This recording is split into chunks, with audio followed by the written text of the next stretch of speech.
Pandemics begin long before the first human death is recorded.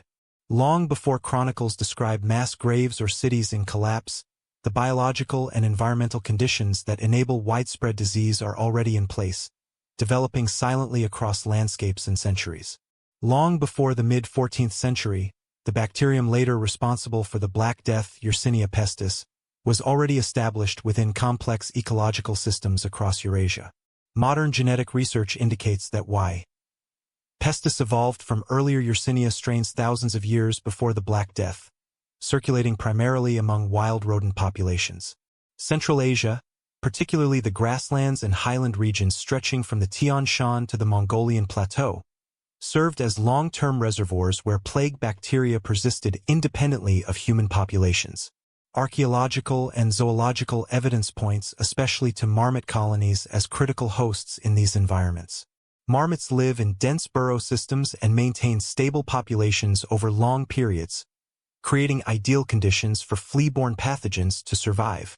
Fleas feeding on infected rodents acted as vectors, allowing Y. pestis to circulate continuously without requiring human transmission.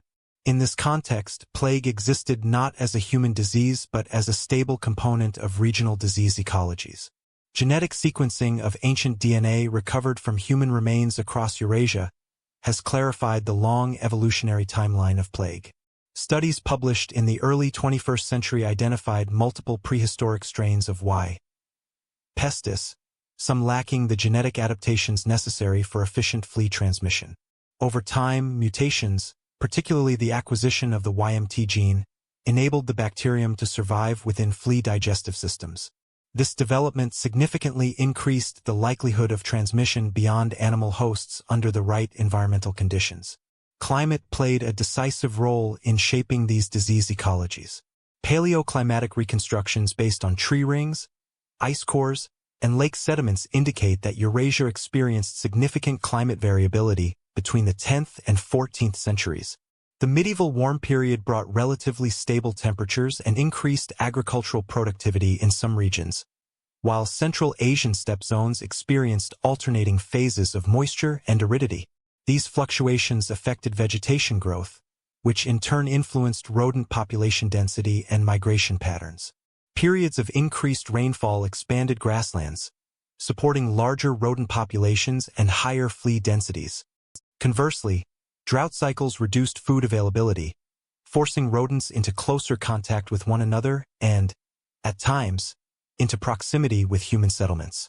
Such environmental stress increased the likelihood of epizootic outbreaks, sudden die-offs among rodent populations, that displaced infected fleas onto alternative hosts, including domesticated animals and humans.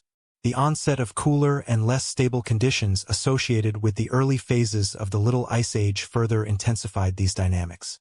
As temperatures dropped and weather patterns became more erratic in the late 13th and early 14th centuries, ecosystems across Eurasia experienced increased volatility.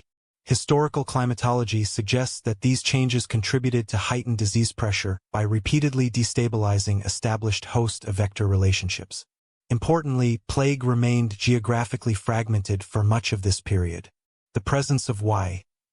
pestis alone did not guarantee large-scale outbreaks among humans.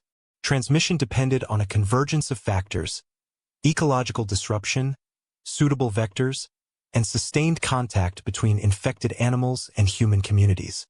For centuries, these conditions occurred sporadically and locally, producing limited outbreaks rather than continental pandemics.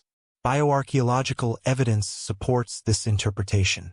Excavations at burial sites predating the Black Death reveal isolated instances of plague infection without signs of widespread demographic collapse.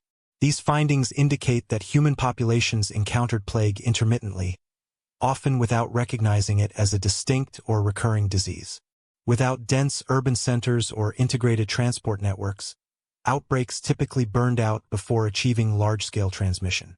By the early 14th century, however, these long-standing ecological systems intersected with increasingly interconnected human environments. Population growth, agricultural expansion, and the intensification of transcontinental movement altered the balance that had previously contained plague within animal reservoirs. The disease itself had not fundamentally changed. The context in which it operated had. Records indicate that by this period, environmental pressures, biological evolution, and human activity had collectively produced conditions capable of sustaining sustained human transmission. Plague was no longer confined to remote steppe ecosystems. It existed at the threshold of broader dissemination, requiring only effective pathways of movement to transform localized outbreaks into a transcontinental crisis. As ecological conditions aligned across Eurasia, expanding trade networks and patterns of long-distance mobility created the mechanisms through which plague could finally move beyond its traditional reservoirs and enter the human historical record on an unprecedented scale. By the early 1300s, Eurasia was more connected than ever before. Goods, people, and information moved across thousands of kilometers with a regularity unmatched in earlier centuries, binding distant regions into a single economic system. By the late 13th century, Eurasia had entered a period of unprecedented commercial integration. Overland trade routes collectively known as the Silk Roads linked East Asia, Central Asia, the Middle East, and Europe through a network of caravan corridors, relay stations, and market cities. At the same time, maritime trade routes connected the Indian Ocean, Red Sea, Persian Gulf, and Mediterranean, allowing goods to move between continents by sea. These systems did not function independently but formed an interconnected web that enabled continuous long-distance movement. The political framework that sustained this integration was shaped largely by Mongol expansion. By the mid-13th century, Mongol rule extended from China to Eastern Europe, creating what modern historians describe as the Pax Mongolica. Contemporary sources, including Persian chroniclers and European travelers such as Marco Polo, describe a system of protected trade routes, standardized taxation, and official passports that facilitated travel across imperial boundaries. While designed to promote commerce and administrative control, this political unification also reduced barriers that had previously limited the movement of disease. Caravan traffic played a critical role in this process. Merchant caravans transported silk, spices, metals, grain, and textiles across arid and semi-arid regions, relying on pack animals such as camels and horses. Archaeological excavations at caravanserai sites reveal large storage facilities for foodstuffs, fodder, and goods, environments well suited to sustaining rodent populations. Grain stores, in particular, attracted rats and mice, which could carry infected fleas acquired from steppe rodent species. Fleas are resilient organisms capable of surviving extended periods without feeding. In the confined environments of caravan wagons, sacks of grain, and animal bedding, fleas could be transported over long distances without immediate loss of viability. This form of passive mobility allowed plague vectors to travel far beyond their original ecological zones. The movement was gradual but continuous, advancing in stages rather than in a single wave. Maritime trade amplified these dynamics. Ships traveling between Black Sea ports, the Eastern Mediterranean, and Western Europe routinely carried bulk cargoes of grain, cloth, and spices. Port archaeology from sites such as Genoa, Venice, and Alexandria indicates dense concentrations of warehouses near docks, where goods were stored before redistribution. These environments supported urban rat populations, particularly ratus, which adapted readily to shipboard and portside conditions. Ship design further contributed to pathogen mobility. Medieval cargo vessels featured enclosed holds, limited ventilation, and organic materials such as wood and rope, all of which provided suitable habitats for rodents and fleas.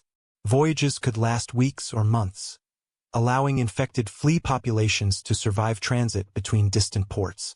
Upon arrival, rodents frequently disembarked along with cargo, integrating into local urban populations.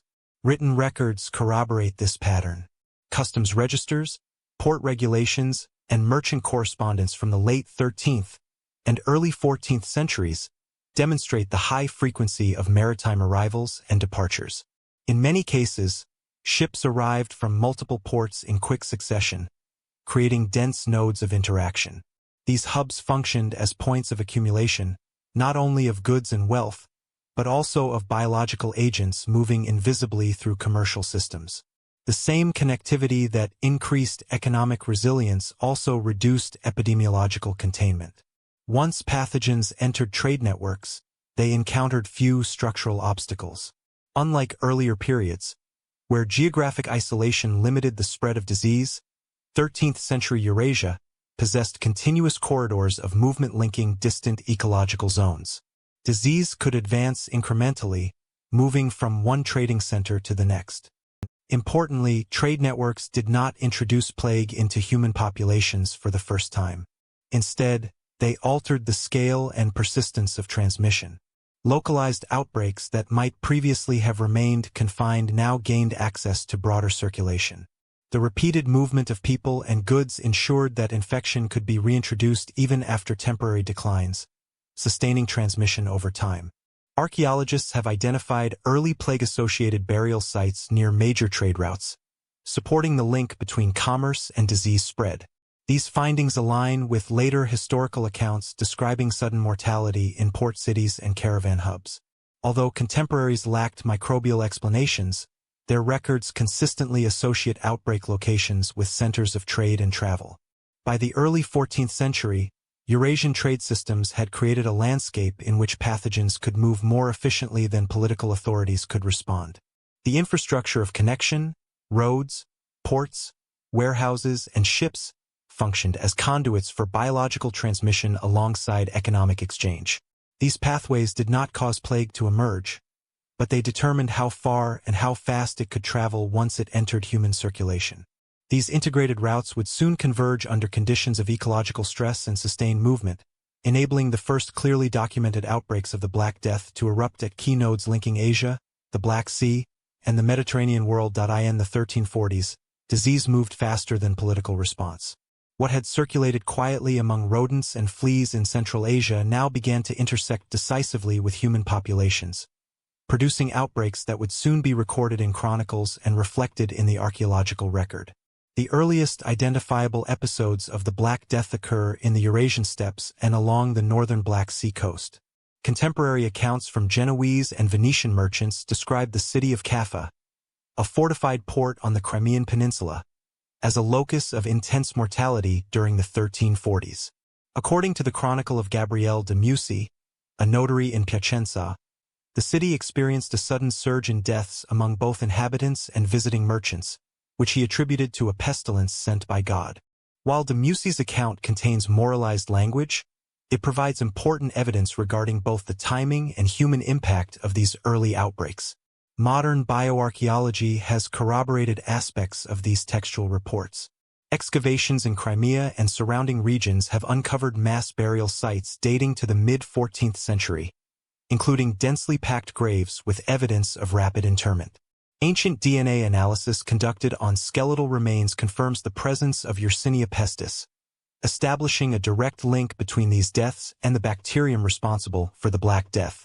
Radiocarbon dating situates these infections squarely in the 1340s, consistent with contemporary chronicles. The siege of Kaffa in 1346 has been cited in historical debates as a potential vector for the introduction of plague into the Mediterranean.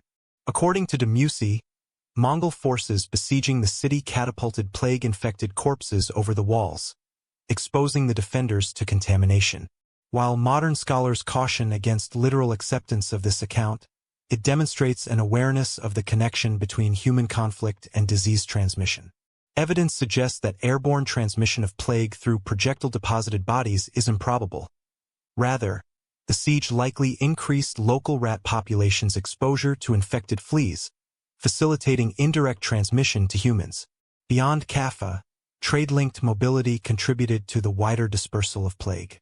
Merchants traveling from Crimean ports to Constantinople, Genoa, and other Mediterranean cities would have inadvertently carried infected fleas or rodents aboard ships.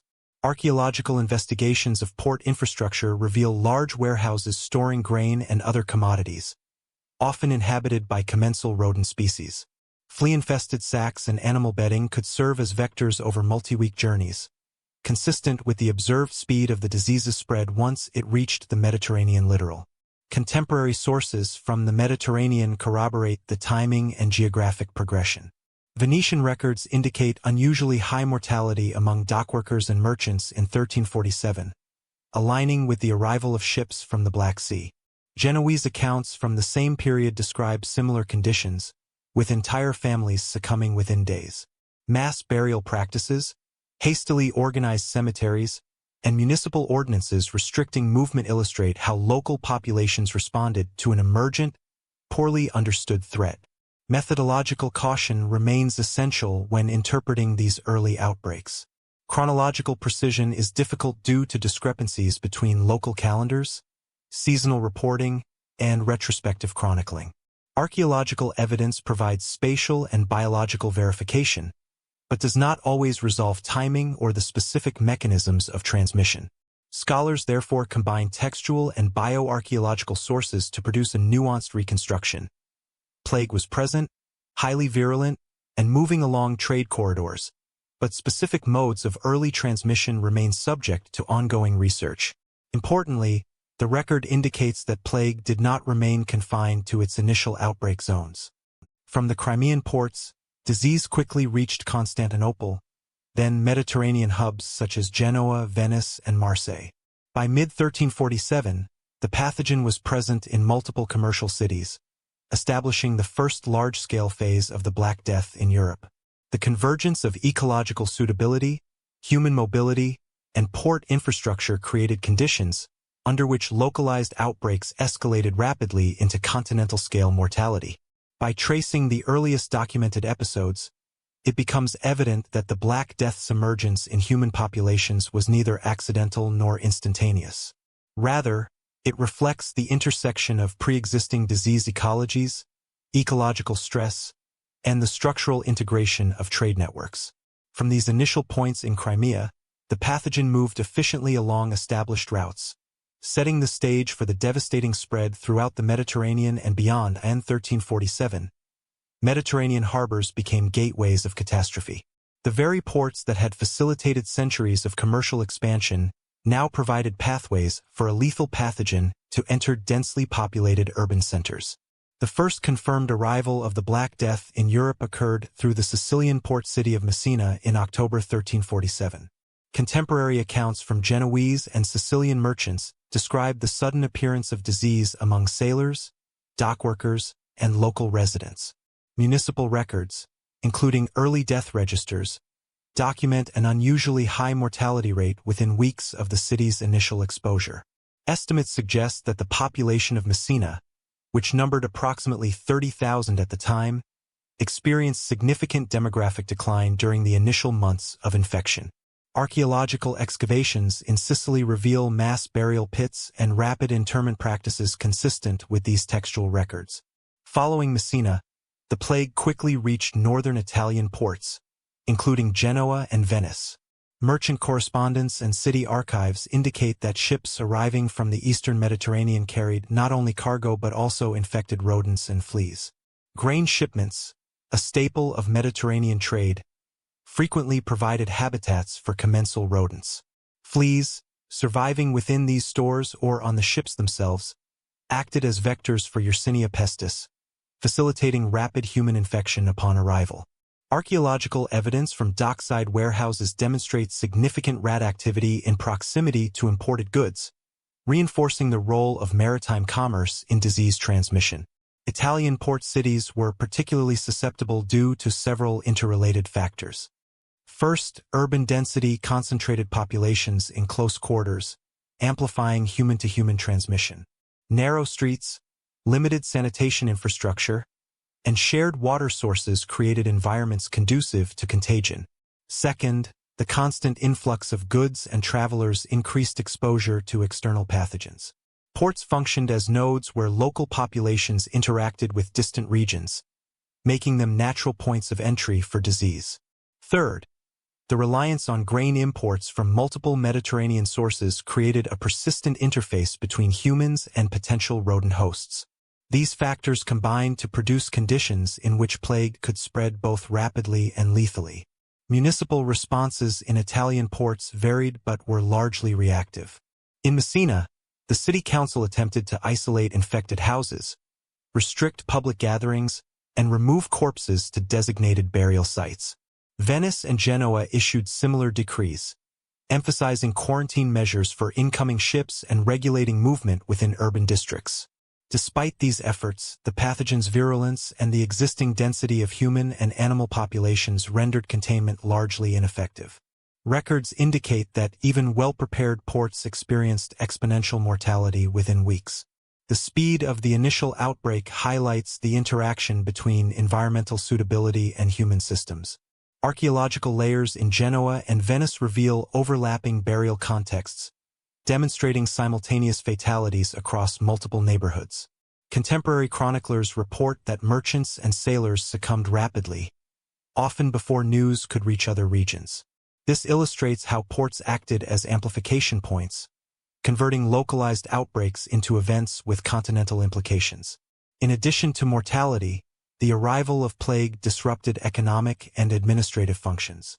Port authorities struggled to maintain records, trade contracts were interrupted, and civic governance faced unprecedented strain. Wills, contracts, and notarial archives from 1347 to 1348 show frequent references to sudden deaths and emergency arrangements, offering quantitative insights into the societal impact. These sources reinforce the conclusion that Italian ports were not merely entry points, but critical catalysts for the spread of plague inland.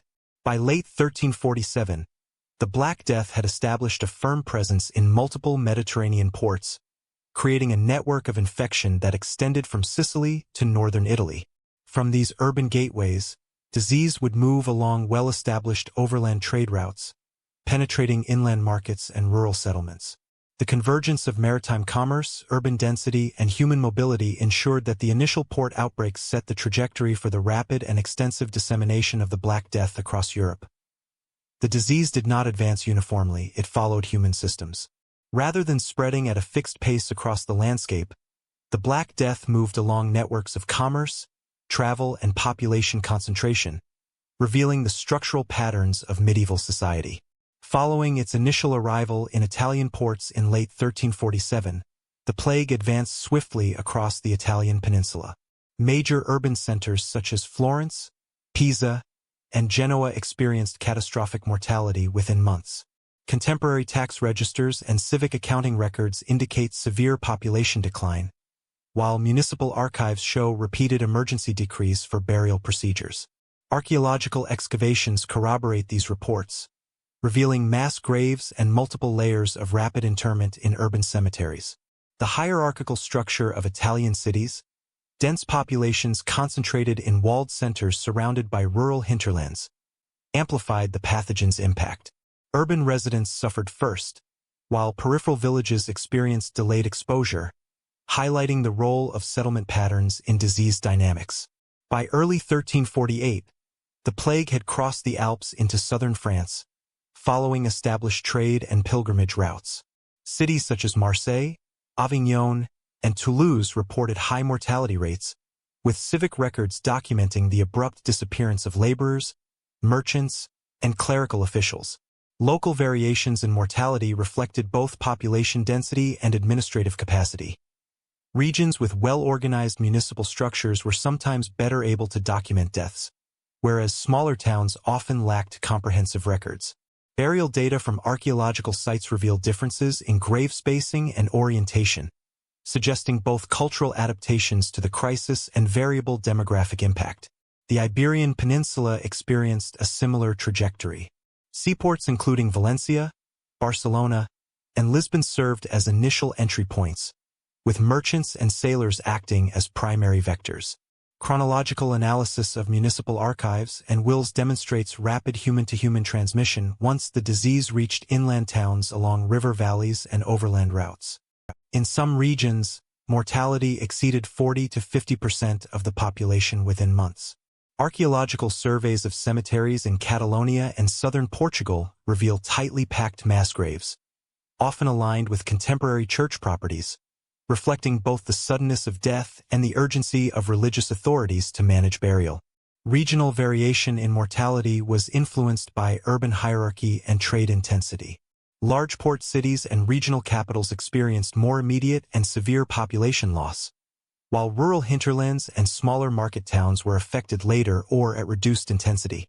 For example, Genoa's port districts recorded rapid depopulation within weeks, whereas inland Ligurian villages reported gradual onset over several months. This pattern indicates that the plague's trajectory was closely tied to human connectivity. It followed merchant caravans, river traffic, and established pilgrimage and postal routes. Legal and fiscal records offer additional insight into demographic collapse.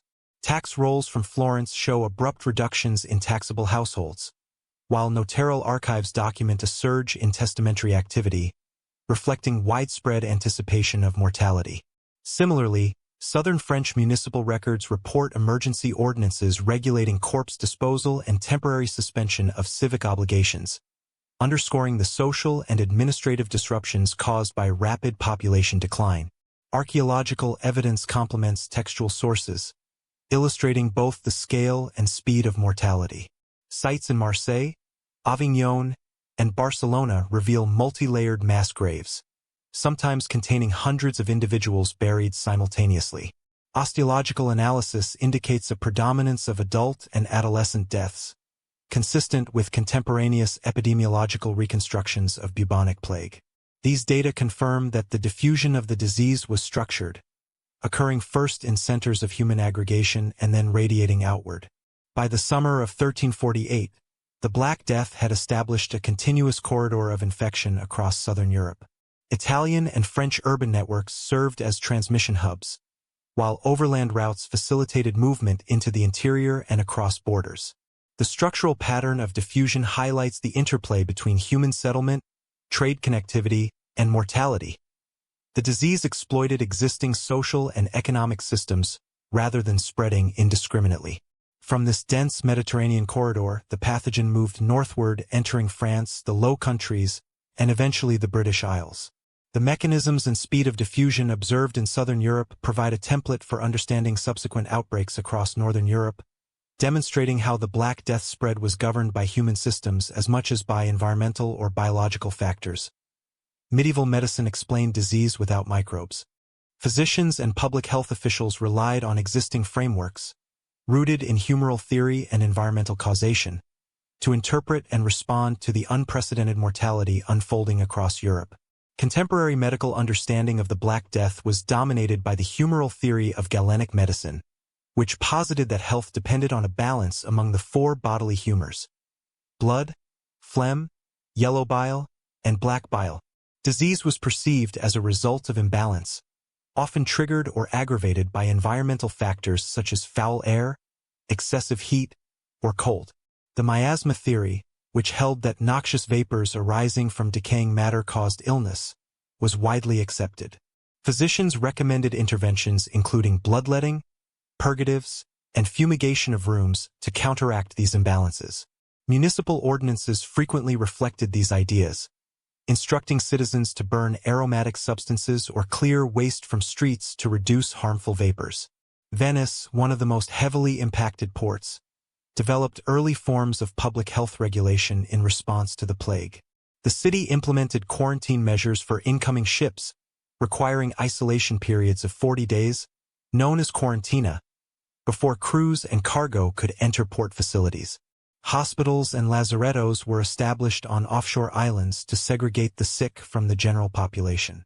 Records from Venetian archives document the systematic inspection of ships and cargo, indicating that authorities recognized the connection between human mobility and disease spread, even if the microbial mechanism remained unknown.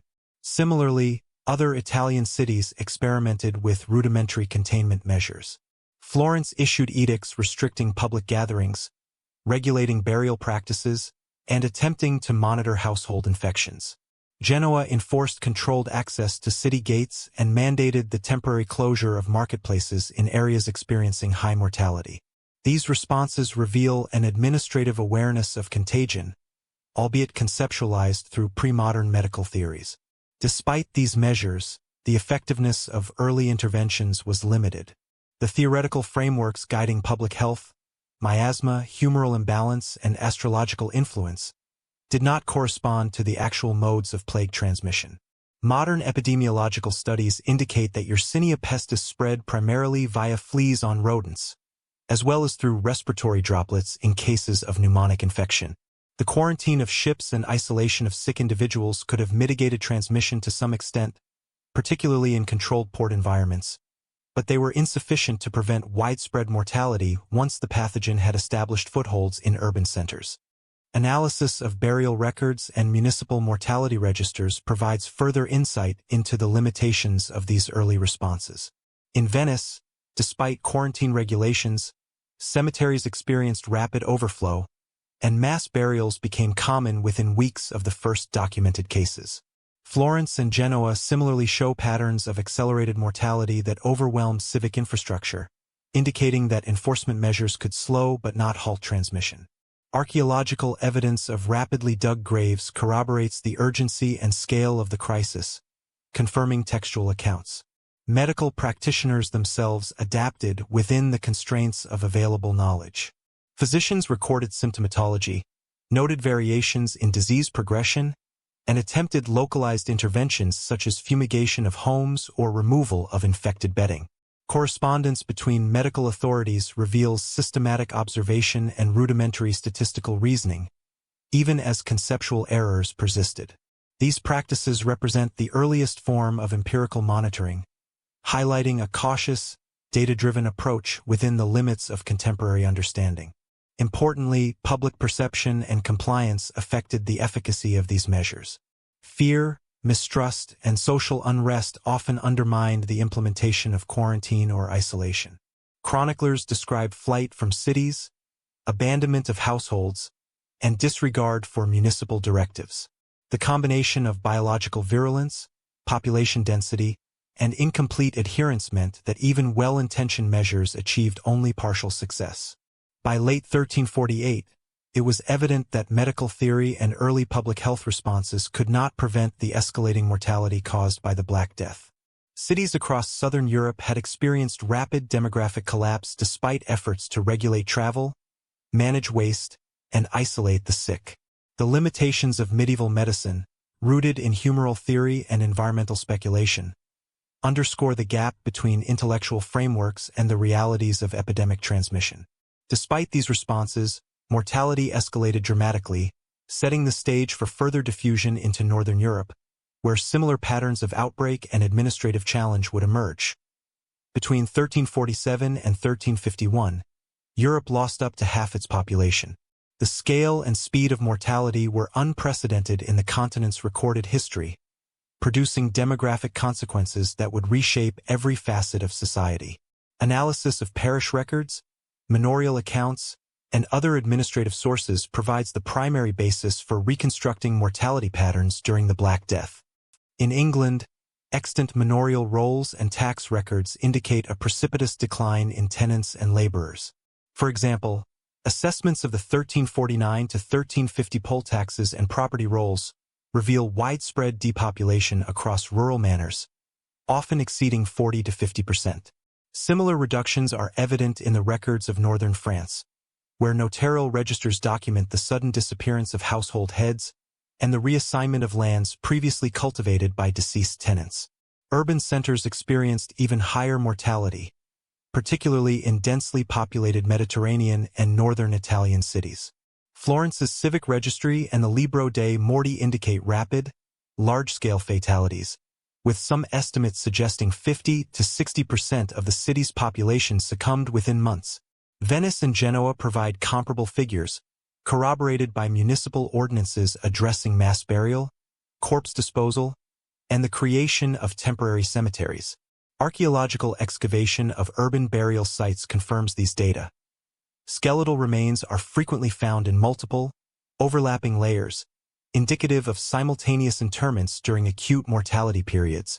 Quantitative reconstruction of mortality is complicated by methodological limits. Record-keeping was inconsistent, varying by region and administrative capacity.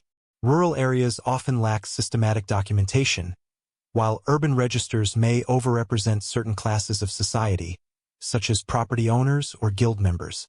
Archaeological evidence provides supplementary data but cannot always specify exact mortality rates. Despite these challenges, convergence of textual and material evidence supports the conclusion of extreme demographic decline across Europe, with notable regional variation. Geographic and social factors influenced mortality patterns. Urban density, trade connectivity, and proximity to port cities accelerated initial exposure, whereas more isolated rural communities experienced delayed onset. Climatic and environmental conditions also played a role, as wetter or more temperate regions provided favorable conditions for rodent and flea populations.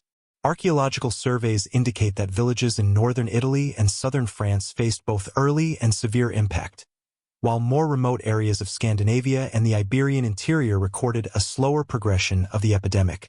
Population composition influenced outcomes as well. Analysis of skeletal remains shows high mortality among adults of working age, which disrupted household economies, labor availability, and social structures. Juveniles and the elderly were also affected, but adult mortality created the most immediate economic and social strain. Notarial documents confirm the widespread necessity for inheritance settlements and property redistribution, reflecting the cascading effects of demographic collapse on legal and economic systems. Temporal sequencing of outbreaks highlights the epidemic's rapid diffusion. Initial exposure in Mediterranean ports during 1347 spread inland over months, reaching Central and Northern Europe by 1348.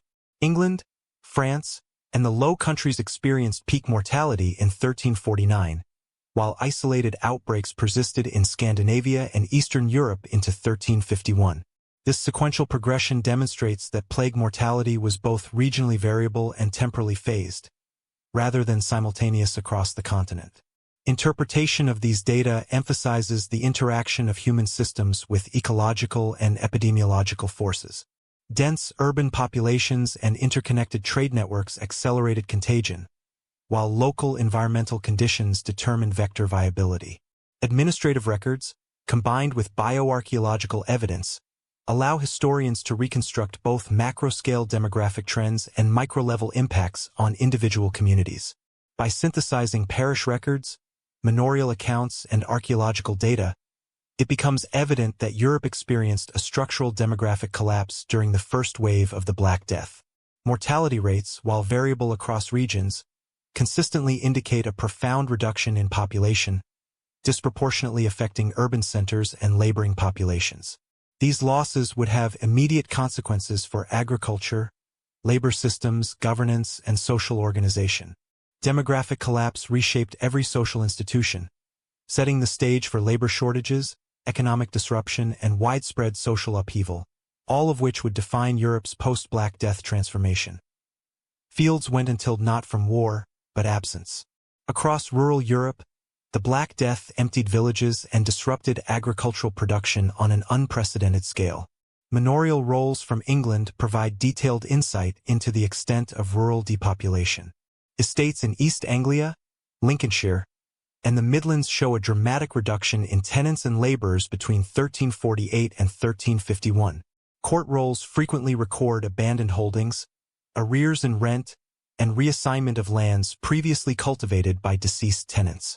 In some cases, entire villages were deserted, leaving arable fields fallow and meadows overgrown. Similar patterns are evident in French regions such as Normandy and Aquitaine, where fiscal records indicate sudden declines in taxable households and diminished yields in grain production. Archaeological surveys corroborate these accounts, revealing the physical remains of abandoned settlements, overgrown field systems, and derelict farmsteads. Labor shortages compounded the challenges of agricultural management. Survivors faced increased workloads, often taking responsibility for multiple plots or households. English manorial accounts document rising wages for laborers who remained, reflecting both scarcity and increased bargaining power. French tax registers from the same period similarly record decreased productivity despite unchanged obligations, suggesting widespread strain on remaining rural populations. This imbalance between labor supply and land availability destabilized long-standing feudal arrangements, as landlords struggled to maintain production while honoring customary dues. The decline in food production had immediate and cascading consequences. Grain yields fell, and livestock management suffered due to the loss of caretakers. Historical sources indicate localized shortages, particularly in areas dependent on cereal monocultures, while regions with more diversified agricultural systems fared slightly better. Contemporary correspondence and municipal records reference difficulties in transporting surplus from less affected regions, revealing how the interconnectedness of rural economies influenced vulnerability to demographic collapse. Village abandonment also altered land use patterns. Fallow fields expanded, and some previously cultivated areas reverted to pasture or woodland. Archaeobotanical studies from England and France indicate shifts in crop cultivation and forest regeneration, consistent with depopulation effects. Over time, these changes affected soil management, land tenure, and ecological balance, illustrating the long-term implications of rapid demographic decline. Social structures in rural areas were profoundly affected. The disappearance of heads of households created widespread inheritance challenges, leaving widows, orphans, and extended kin to manage property. Notarial documents reveal frequent disputes over tenancy and succession, emphasizing the administrative burden imposed by population loss. Peasant communities were forced to reorganize labor cooperatives and adjust customary obligations to maintain basic agricultural function, reflecting both resilience and strain. Environmental and climatic conditions interacted with demographic collapse to exacerbate agricultural disruption. Regions experiencing marginal soils or variable rainfall were particularly vulnerable. Reduced labor intensified the risk of crop failure, while overgrown fields contributed to soil erosion and decline in long-term fertility. Archaeological evidence indicates that some previously cultivated terraces and irrigation systems fell into disrepair, reflecting the compounded effects of human absence and environmental stress. Despite these rural disruptions, certain adaptive mechanisms emerged. Surviving laborers were able to negotiate improved terms, including reduced rents or temporary exemptions, and landlords increasingly consolidated holdings to maintain production. In some areas, local authorities introduced emergency measures to prevent famine, such as redistributing seed grain or requisitioning livestock. While these interventions were uneven, they reveal the interplay between demographic shock and institutional adaptation. By 1351, rural Europe had experienced extensive depopulation and agricultural disruption, resulting in a fundamental reorganization of land use, labor allocation, and economic relations. Fields lay abandoned, villages were deserted, and traditional feudal arrangements were severely strained. These changes created structural vulnerabilities in food production and rural society, which in turn affected urban centers dependent on rural surpluses. Urban centers faced parallel crises, as declining rural output, coupled with high mortality, disrupted supply chains and intensified shortages of essential goods.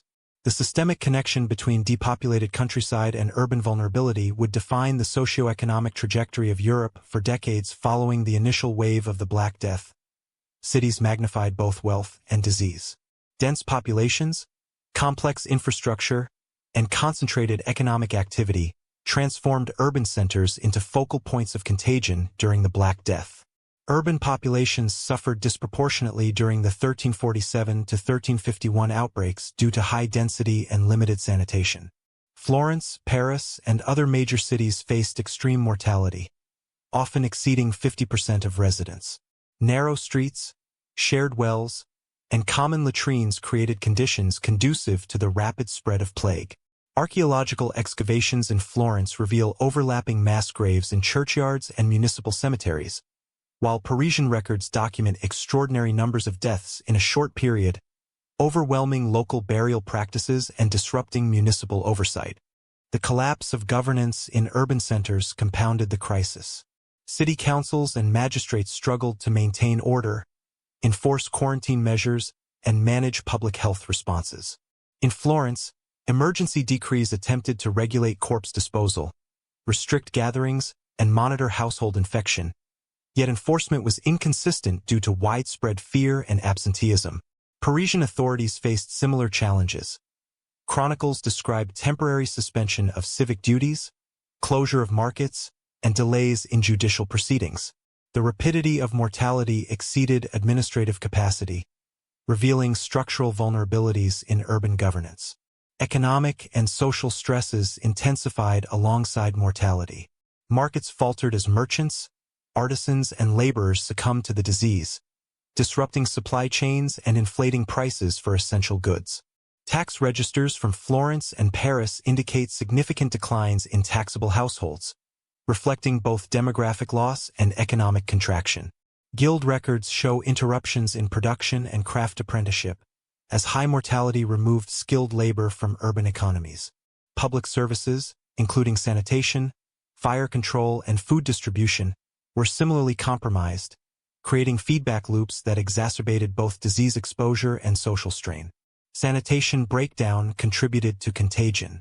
Overloaded cemeteries, inadequate waste removal, and overcrowded housing facilitated interactions between humans, commensal rodents, and fleas. Archaeological evidence from urban strata demonstrates accumulation of refuse in streets and public spaces, supporting textual accounts of deteriorating hygiene. These conditions intensified transmission dynamics, amplifying the impact of plague once it entered dense residential districts. Social cohesion deteriorated under the combined pressures of mortality and governance failure. Contemporary chronicles report flight from cities, abandonment of households, and fragmentation of familial units. Legal documents describe inheritance disputes and property reallocation, while civic authorities struggled to enforce contracts and maintain public order.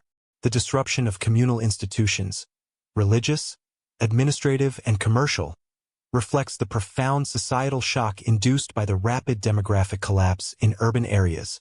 Population heterogeneity influenced the urban impact. Wealthier districts sometimes implemented private protective measures, including isolation of households or relocation to peripheral estates, whereas poorer neighborhoods lacked the resources or space to mitigate exposure. The differential mortality and resilience between social strata illustrate how urban inequality intersected with biological vulnerability, shaping patterns of survival and institutional continuity. Despite these stresses, cities retained mechanisms of adaptation. Temporary quarantine measures, establishment of isolation wards, and emergency burial practices reflect a nascent understanding of contagion and the need for administrative intervention. These measures, though imperfect, reveal attempts to mitigate the consequences of structural collapse in the face of a rapidly spreading epidemic. By mid-1351, urban centers across Europe had experienced catastrophic mortality, institutional strain, and social disruption. Cities became arenas where demographic collapse, economic contraction, and governance challenges converged, creating systemic crises that reverberated across regional and national scales. Fear and uncertainty altered belief systems as urban populations confronted unprecedented mortality, social dislocation, and the apparent failure of established authorities to manage the epidemic. The plague was understood as judgment, not infection. For 14th-century Europeans, mortality on a massive scale demanded explanation, and theological frameworks provided the dominant interpretive lens. Christian clerics and theologians interpreted the Black Death primarily as divine punishment for human sin. Sermons, letters, and ecclesiastical treatises emphasized moral failings, emphasizing the need for repentance, penance, and spiritual renewal. Preachers urged communities to confess sins, undertake processions, and perform acts of charity to appease divine wrath. Written accounts from clergy such as the Dominican friar Giovanni Villani in Florence or the chronicler Jean de Venette in France consistently frame plague mortality in moral and spiritual terms, rather than attributing it to physical contagion. Penitential movements emerged as a widespread communal response.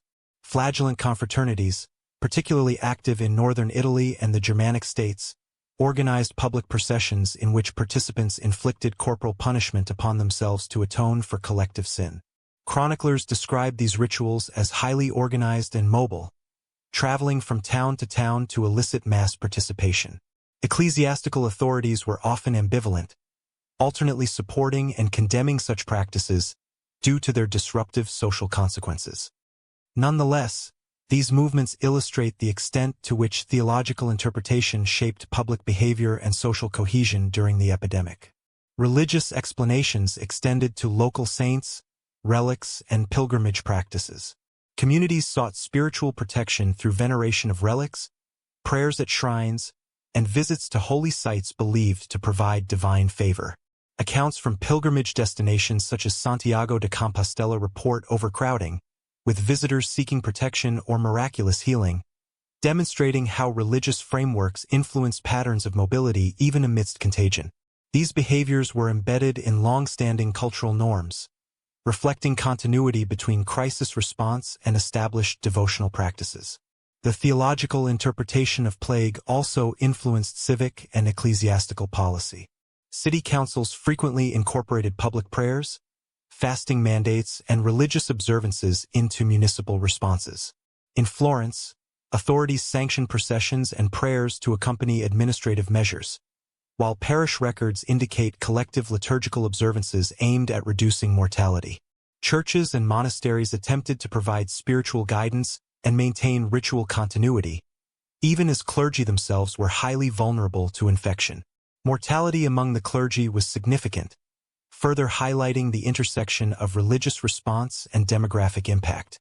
These interpretations coexisted with limited empirical observation. Some clerics noted patterns of contagion or spatial clustering, but their explanations remained framed in moral terms. Chroniclers often recorded mortality with reference to divine will, attributing geographic and social differences in death rates to communal virtue or sinfulness rather than ecological or epidemiological factors. This moralized framework shaped the collective understanding of causality, influencing behavior, policy, and communal organization. The framing of plague as divine punishment also produced social consequences. Minority groups, heretics, and perceived sinners were often scapegoated, sometimes leading to violence or exclusion.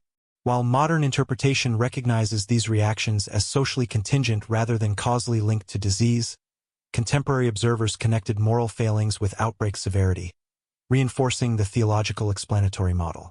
By grounding interpretation in divine causality, Christian theology provided a coherent framework through which communities could comprehend the otherwise inexplicable scale of mortality.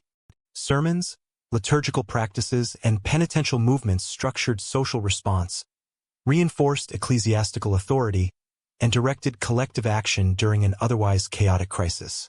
These beliefs shaped social behavior, determining patterns of mobility, interaction, and community organization, and setting the stage for both communal resilience and tension as Europe confronted the profound human consequences of the Black Death. Public devotion became public risk. In their efforts to atone for sin and seek divine protection, communities turned to mass religious movements that both reflected piety and amplified exposure to the Black Death. The flagellant movement emerged prominently in northern Italy, Germany, and the Low Countries during the height of the epidemic. Participants organized public processions, often traveling from town to town, whipping themselves with cords or scourges in acts of penitence.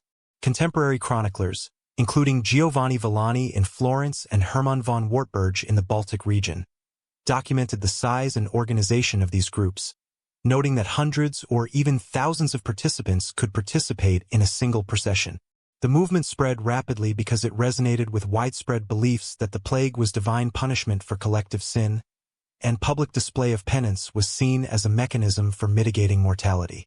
Processions combined ritual, communal solidarity, and mobility, which had unintended epidemiological consequences. Dense gatherings, frequent travel, and close interaction between participants created conditions favorable for contagion.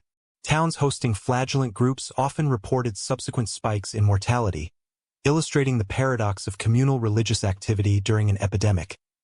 Acts intended to secure divine protection inadvertently increased the risk of human-to-human transmission. Archaeological evidence, such as overlapping burial sites and sudden spikes in grave numbers, supports the rapid succession of outbreaks coinciding with these movements. The Catholic Church's response was complex and sometimes ambivalent. Initially, local clergy often tolerated or even encouraged processions as expressions of collective piety. However, as the flagellant movement grew, ecclesiastical authorities expressed concern over its itinerancy, lay leadership, and potential for social disorder.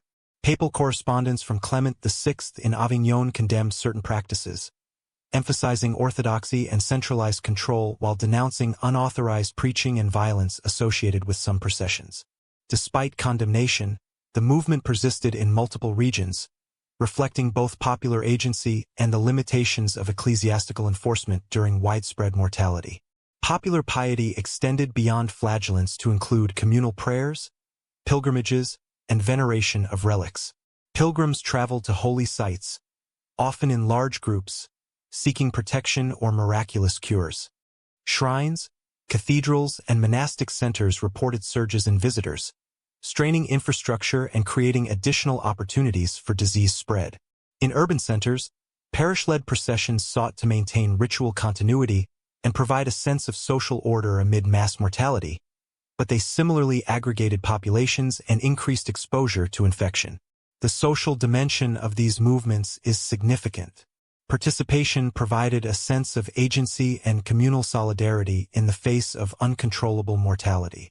Participation reinforced local identities and collective responsibility, while also structuring daily life during periods of uncertainty. Municipal authorities sometimes coordinated religious observances alongside administrative measures, blending spiritual and civic management of the epidemic. However, large-scale participation in flagellant rituals, pilgrimages, and processions inadvertently amplified disease propagation, demonstrating the tension between social cohesion and public health.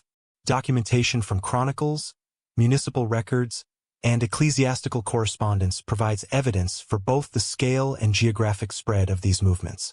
Northern Italian cities such as Florence and Bologna reported sustained activity for months, while German towns and the Low Countries recorded the arrival of itinerant penitents.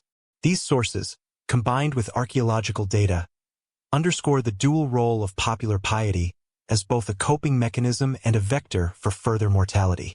By mid-1350, flagellant movements had diminished in intensity due to papal suppression, local resistance, and the natural attrition caused by high mortality among participants. Nevertheless, the impact of these processions on social behavior, urban congregation, and disease dynamics remained significant. Their prevalence demonstrates how theological interpretation, communal action, and ritual practice intersected with the epidemiological realities of the Black Death. Fear also produced violence, as communities sought to identify scapegoats and enforce moral or religious boundaries, setting the stage for targeted aggression against perceived sinners, heretics, or minority populations during the epidemic. When explanation failed, blame followed. In the absence of scientific understanding, fear and uncertainty often manifested in targeted violence against minority communities during the Black Death. Jewish communities across Europe became frequent scapegoats for plague outbreaks. Chroniclers from the mid-14th century, including those in Strasbourg, Cologne, and Toledo, record accusations that Jewish populations had poisoned wells or deliberately spread disease. Legal and civic records from these cities document arrests, forced confessions, and violent attacks, often sanctioned or tacitly approved by local authorities. Mass executions, expulsions, and the destruction of homes and synagogues resulted in significant demographic losses within affected Jewish communities. In Strasbourg in 1349, for example, entire neighborhoods were eradicated, leading to permanent population decline in the city's Jewish quarter. Scapegoating extended beyond Jewish communities in some regions to include other marginalized or socially vulnerable groups. Migrant laborers, lepers, and heretical sects were occasionally accused of malicious actions, though documentation is less extensive than for Jewish populations. The pattern reflects the broader social logic of attribution. Communities sought identifiable causes for catastrophic mortality, often targeting groups perceived as other or outside established social hierarchies. Legal documentation provides critical insight into the scale and administrative response to persecution. Municipal councils, courts, and ecclesiastical authorities issued decrees condemning alleged poisoners or enforcing expulsions. Tax records and property transfers illustrate the material consequences. Confiscated homes, businesses, and movable property were frequently redistributed, contributing to the erosion of community wealth and social networks. In some cases, local lords or city councils exploited these persecutions to consolidate control over vacated property or assert authority amid social chaos. The demographic consequences of persecution compounded the broader impact of the Black Death. Already experiencing population decline from epidemic mortality, targeted attacks further reduced minority populations, disrupted trade and financial networks, and undermined local economies. Jewish communities, often engaged in banking, trade, and artisanal production, were critical to urban and regional economic stability. Their removal created gaps in credit systems, commercial activity, and skilled labor, with effects that reverberated for decades. Scapegoating was often intertwined with religious and cultural frameworks. Clergy and chroniclers framed attacks as both moral and protective measures, presenting violence as a form of divine or civic intervention against presumed sin. Popular belief in malevolent actors reflected attempts to impose narrative order on otherwise incomprehensible mortality. These patterns demonstrate the interaction between ideological interpretation, social stress, and institutional response during epidemic crises. Regional variation existed in the intensity and duration of persecution. Germanic regions and parts of France experienced concentrated outbreaks of anti-Jewish violence in 1348 to 1349, while Italian cities and the Iberian Peninsula recorded fewer widespread attacks, though isolated incidents occurred. The scale of persecution often correlated with proximity to early plague entry points and local levels of social tension or economic competition. Archaeological evidence and contemporary chronicles together illustrate both the physical and societal consequences of these attacks. Mass graves associated with massacres, abandoned settlements, and reconstituted urban neighborhoods provide material testimony of the scale of loss. Civic records of property redistribution, alongside the decline in urban tax contributions from affected communities, highlight the broader economic impact. By late 1349, the combination of epidemic mortality and targeted violence had produced substantial demographic and social disruption. Communities faced not only the immediate loss of life but also the collapse of economic, religious, and social networks. The failure of explanatory frameworks to account for the Black Death catalyzed cycles of fear and violence, leaving enduring consequences for minority populations and urban society. Economic systems soon underwent transformation as labor shortages, land redistribution, and altered trade dynamics began to restructure European production and financial networks in the aftermath of both mortality and persecution. Scarcity of labor reversed centuries of hierarchy. The massive mortality of the Black Death disrupted traditional labor structures, empowering surviving workers and challenging established social orders. In the aftermath of the plague, widespread population loss created acute labor shortages across Europe. English manorial rolls from the 1350s demonstrate a significant reduction in agricultural laborers, with some estates reporting declines of 40 to 60% of their workforce. Similarly, Italian city-states such as Florence and Venice recorded dramatic decreases in both skilled and unskilled labor populations. The imbalance between available labor and remaining land led to increased bargaining power for peasants and wage laborers. Surviving workers were able to negotiate higher wages, improve terms of service, and occasionally relocation to better opportunities. Historical payroll records in England indicate that daily wages for field laborers and artisans rose substantially within a few years of the initial outbreak. Labor mobility increased in parallel with wage inflation. Peasants and skilled workers frequently relocated between manors or towns in search of higher pay or better living conditions.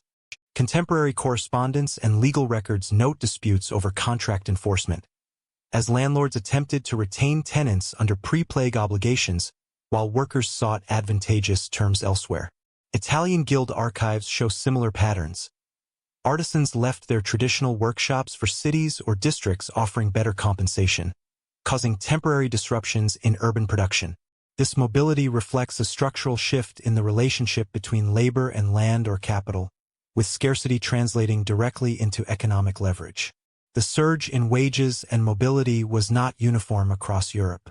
Regions with more rigid feudal structures, such as parts of France and Germany, experienced slower adaptation due to legal restrictions, localized resistance by landlords, and the persistence of customary obligations. In contrast, areas with greater administrative flexibility, including many Italian city-states and parts of England, exhibited more rapid adjustment, with market mechanisms driving wage shifts and labor redistribution. Archival data from tax records, manorial surveys, and guild registers provide quantitative evidence of these regional differences. Landlords and authorities attempted to resist these economic changes. In England, the Statute of Labourers, 1351, sought to freeze wages at pre-plague levels and restrict peasant mobility, imposing penalties on those who demanded higher pay or left their home manors. Enforcement, however, was uneven. Contemporary court records show frequent challenges and local circumvention of the statute, as laborers exploited labor scarcity to negotiate terms. Italian city-states pursued similar measures through guild regulations and civic ordinances, attempting to stabilize production and limit disruptions caused by artisan movement. Despite these interventions, economic pressure from demographic collapse rendered many attempts ineffective in the long term. The impact of labor shortages extended beyond wage increases. Agricultural production faced reorganization, with landowners consolidating holdings, leasing out marginal plots, or transitioning to less labor-intensive crops. Manor accounts reveal adjustments in crop rotation and livestock management designed to maintain output with fewer workers. Urban industries similarly adapted by reorganizing workshops, employing apprentices differently, or relying on flexible labor arrangements to compensate for worker scarcity. These structural changes indicate that the Black Death catalyzed both immediate economic pressures and longer-term shifts in labor management. Economic inequality and social tension were also affected. While surviving peasants and workers gained leverage, landlords faced reduced revenues and rising costs. Chroniclers note instances of unrest, negotiations, and disputes over obligations, highlighting the social negotiation inherent in this new labor landscape. Widespread demographic disruption forced both elites and commoners to recalibrate expectations and legal frameworks, laying the groundwork for broader economic and social transformation in the later 14th century. Archaeological evidence supports textual records of labor disruption. Surveys of rural settlements in England and France indicate changes in building patterns, abandoned farmsteads, and altered land use practices consistent with workforce shortages. Urban excavation layers show interruptions in production, shifts in workshop layouts, and sudden population turnover, confirming the connection between demographic loss and economic restructuring. By the mid-1350s, labor scarcity had produced lasting changes in European economic systems. Wages stabilized at higher levels, mobility became more common, and customary hierarchies were challenged by the increased leverage of surviving workers. Despite legislative attempts to enforce pre-plague norms, structural pressures from depopulation ensured that labor markets adapted to new demographic realities. States attempted to resist these changes, implementing wage controls, mobility restrictions, and labor statutes, but the underlying demographic reality ensured that structural reordering of labor and economic power continued to unfold across both rural and urban contexts. Governments legislated against demographic reality. In the wake of the Black Death, authorities across Europe attempted to curb rising wages and labor mobility, but legal frameworks often collided with economic necessity. The English response exemplifies these efforts. The Statute of Labourers, enacted in 1351, sought to freeze wages at pre-plague levels and restrict the movement of peasants between manors. It mandated that all able-bodied laborers accept employment at customary rates and imposed penalties for noncompliance. Municipal authorities were tasked with enforcement, including the imposition of fines or imprisonment on workers demanding higher pay. The statute also attempted to reinforce feudal obligations, compelling laborers to remain on their home estates and perform traditional services. Contemporary court records reveal frequent prosecutions under these provisions, though enforcement varied widely across regions. Despite legislative intent, resistance was pervasive. Peasants exploited labor scarcity to negotiate better terms, relocate to less restrictive manors, or circumvent local authorities. Manorial court rolls frequently document disputes over tenancy, wage demands, and service obligations, illustrating the tension between law and demographic reality. In some cases, landlords themselves acquiesced to labor demands to maintain production, effectively undermining statutory enforcement. This widespread resistance demonstrates the limited capacity of medieval legal systems to override structural economic pressures.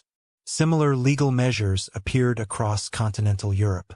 In Italian city-states, guilds and civic authorities issued ordinances to regulate workshop wages, control apprentice movements, and stabilize production. In France, certain regional statutes sought to fix labor compensation and prevent rural exodus, though compliance was inconsistent due to enforcement limitations and labor scarcity. Across these contexts, legislation reflected elite attempts to preserve pre-plague hierarchies while confronting an unprecedented labor shortage. The effects of legal intervention were uneven and often counterproductive. In England, records indicate that adherence to the Statute of Labourers was more effective in densely populated areas with strong manorial oversight than in regions with dispersed populations. Italian archives show that urban workshops occasionally resisted guild regulations, offering higher pay to attract scarce artisans. These discrepancies highlight the structural tension between demographic pressure and legal authority. Resistance to legal controls also manifested in localized unrest. Historical accounts, including petitions and chroniclers' narratives, describe disputes escalating to riots or collective refusals to comply with wage restrictions. These incidents underscore the social dimension of economic adaptation, as communities asserted agency in response to imposed legal constraints. The cumulative effect was to reinforce the bargaining power of surviving laborers, further undermining the effectiveness of statutory limitations. Legal codification of labor controls also affected property and inheritance relations. Manorial records document the reallocation of tenancies, disputes over service obligations, and renegotiation of customary dues. Courts were often involved in mediating conflicts arising from statutory enforcement, highlighting the intersection of law, economy, and social practice in the post-plague period. These records demonstrate that legislation was not merely abstract but directly engaged with the redistribution of labor and property following demographic collapse. Archaeological and documentary evidence together reveal the practical limitations of legal intervention.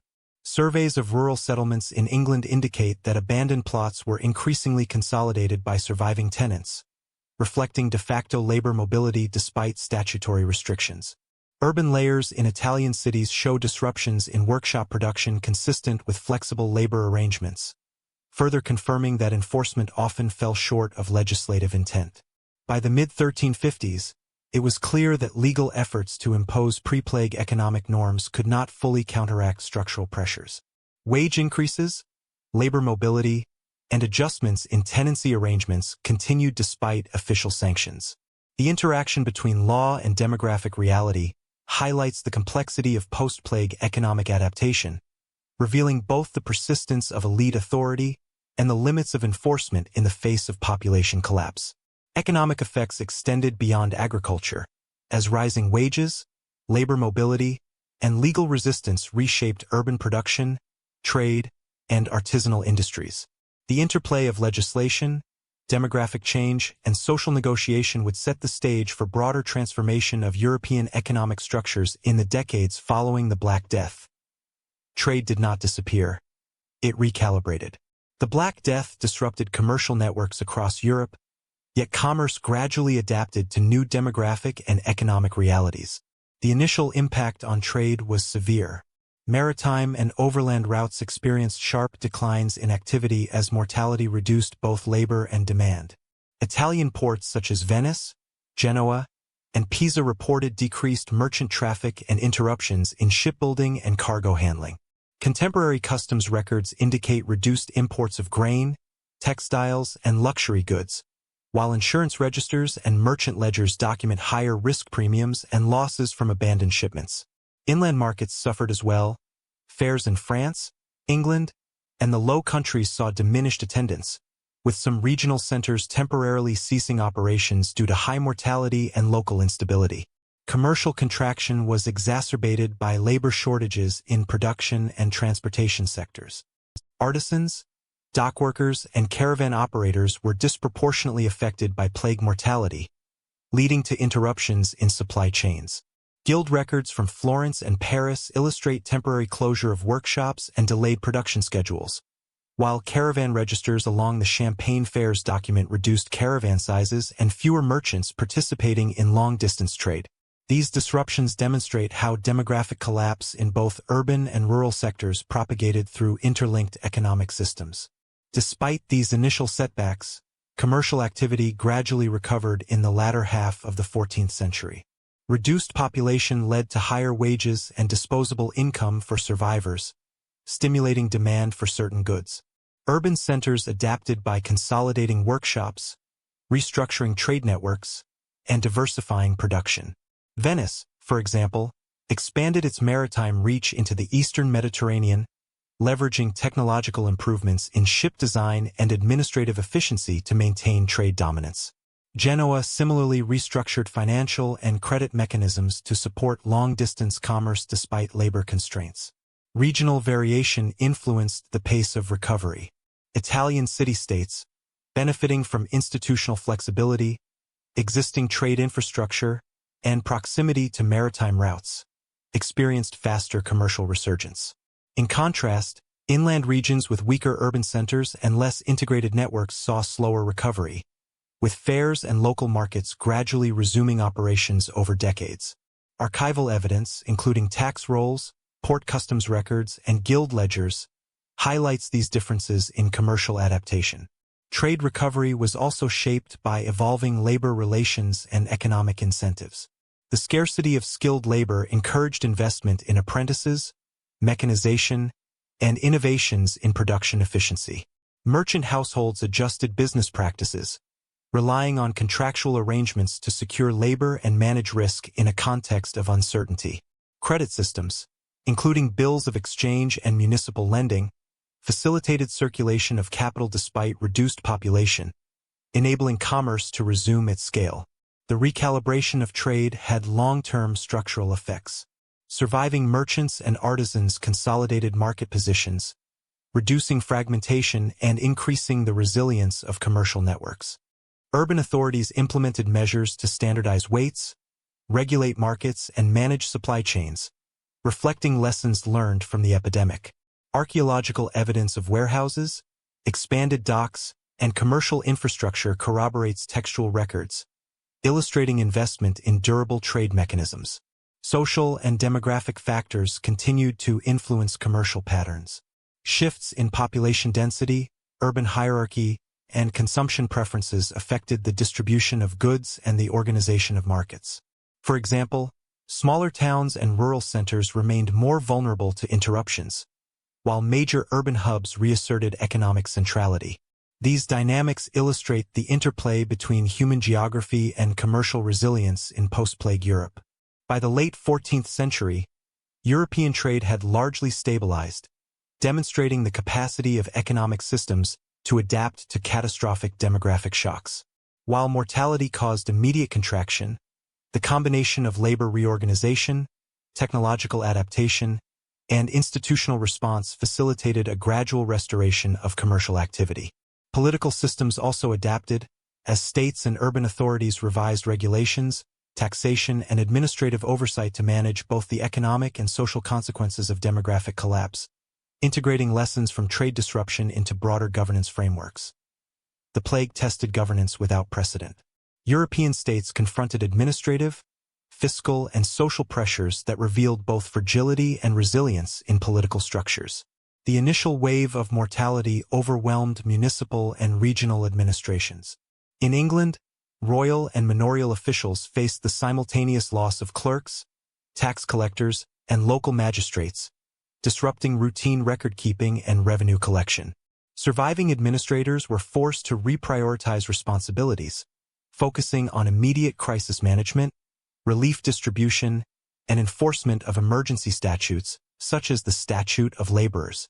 Chroniclers note interruptions in court proceedings, delays in royal correspondence, and suspension of local governance functions, reflecting the strain on institutional capacity.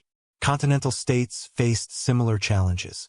In France, municipal councils and regional parliaments struggled to maintain order, collect taxes, and coordinate relief, particularly in areas experiencing extreme mortality. Italian city-states such as Florence and Venice demonstrated greater institutional flexibility, Guilds and civic bodies adapted quickly to personnel shortages, reorganizing bureaucratic duties and maintaining essential administrative functions. Contemporary records from these cities indicate rapid reassignment of responsibilities, temporary elevation of junior officials, and delegation of authority to surviving municipal officers. Fiscal systems were particularly stressed. Revenue streams from taxation, trade duties, and agricultural production declined sharply due to population loss and economic contraction. England experienced decreased royal income from feudal dues, while port cities in Italy recorded reduced customs receipts. Surviving administrators sought to balance fiscal necessity with social stability, instituting temporary relief measures, tax deferrals, or emergency ordinances to mitigate unrest. These adjustments reflect the interplay between demographic shock and state fiscal management. Despite disruptions, some political structures demonstrated resilience. Central authorities, where effective, maintained continuity of governance through hierarchical delegation and reliance on institutional memory. For example, Venetian archives document systematic reassignment of bureaucratic functions to ensure continuity of maritime regulation and commercial oversight. Similarly, English royal administrators used existing legal frameworks and regional networks to enforce statutes and collect revenue despite high mortality among local officials. These examples underscore the capacity of political systems to adapt to demographic and administrative crises. The interaction between mortality and governance had broader consequences for authority. Rapid population decline altered the balance of power between central authorities, local elites, and commoners. Labor shortages and social unrest challenged traditional hierarchies, while states had to negotiate compliance with legislation such as wage controls and tenancy obligations. Chroniclers highlight instances where local populations leveraged demographic scarcity to resist or reinterpret statutory obligations, demonstrating that governance effectiveness depended on both administrative capacity and social cooperation. By tracing administrative response and adaptation, it becomes evident that the Black Death tested the structural integrity of European political systems. States that combined bureaucratic flexibility, local autonomy, and hierarchical coordination were better able to maintain continuity, while less adaptive systems experienced disruption, revenue loss, and social tension. Power balances shifted as a result, with demographic collapse enhancing local bargaining capacity, altering elite-commoner relations, and reshaping both rural and urban authority structures across the continent. Demographic shock produced political consequence. The mortality of the Black Death destabilized long-standing social hierarchies, creating conditions for widespread unrest and organized rebellion. The loss of labor and rising wages following the epidemic altered the balance of power between peasants and landholding elites. In England, labor scarcity allowed surviving peasants to demand better terms of tenancy, higher wages, and reduced feudal obligations. Attempts by authorities to enforce pre-plague norms, such as the Statute of Laborers, 1351, generated widespread resentment. Persistent enforcement efforts often provoked localized disputes, petitions, and confrontations between tenants and lords, highlighting the tension between demographic reality and legal authority. These pressures culminated in larger-scale uprisings later in the century. The English Peasants' Revolt of 1381 exemplifies the connection between plague-induced economic change and political mobilization. Chroniclers report that participants, motivated by high taxation, labor restrictions, and grievances over feudal obligations, mobilized rapidly, targeting administrative officials, tax collectors, and symbols of aristocratic authority. Rebel demands included the abolition of serfdom, fairer wages, and broader political representation, reflecting structural discontent that had been intensified by demographic upheaval. Continental Europe experienced similar episodes of unrest. In France, rural insurrections known as the Jacquerie erupted in 1358, driven by a combination of post-plague labor scarcity, fiscal pressure from ongoing warfare, and the collapse of local governance. Chronicled accounts describe the organization of insurgent groups, attacks on noble estates, and temporary disruption of local administration. These uprisings demonstrate that the Black Death created both the material conditions and social incentives for collective resistance. Urban centers were also affected by social tension. Guilds, merchant associations, and urban populations experienced labor disruptions and inflationary pressures, occasionally leading to riots or localized protests. Municipal records from Florence, Venice, and Ghent indicate negotiation with labor groups over wage agreements, apprenticeship terms, and civic duties. These instances of unrest were smaller in scale than rural revolts but reflected the broader instability caused by demographic collapse. The relationship between plague mortality, economic pressure, and political instability highlights systemic causality. Rapid population loss increased the leverage of survivors, enabling demands for higher wages, better tenancy conditions, and reduced obligations. When authorities resisted, friction escalated into organized rebellion. Chroniclers and legal records consistently link post-plague labor scarcity to both localized disturbances and large-scale uprisings, underscoring the structural connection between demographic shock and social unrest. The emergence of new elites and intermediaries was a further consequence. Survivors who gained access to land, capital, or urban positions often assumed authority previously concentrated among pre-plague elites. In England and parts of Italy, upward mobility among tenant farmers, skilled laborers, and minor urban officials reshaped local power structures. These shifts, sometimes codified through negotiation or conflict resolution, illustrate how demographic collapse facilitated social and political reconfiguration. By the late 14th century, peasant revolts and social unrest had highlighted the vulnerability of traditional hierarchies to demographic and economic pressures. Rebellions such as the English Peasants' Revolt and the Jacquerie reflected the interaction of mortality, labor scarcity, taxation, and resistance to institutional authority. New elites emerged, seizing economic and political opportunities created by the depopulation and restructuring of European society, setting the stage for long-term transformation of social hierarchies and governance structures. Survival required adaptation. In the aftermath of the Black Death, urban elites across Europe, particularly in Italian city-states, implemented institutional reforms to maintain governance and economic stability. Italian cities such as Florence, Venice, and Genoa faced acute administrative and fiscal pressures due to high mortality among civic officials, guild members, and tax collectors.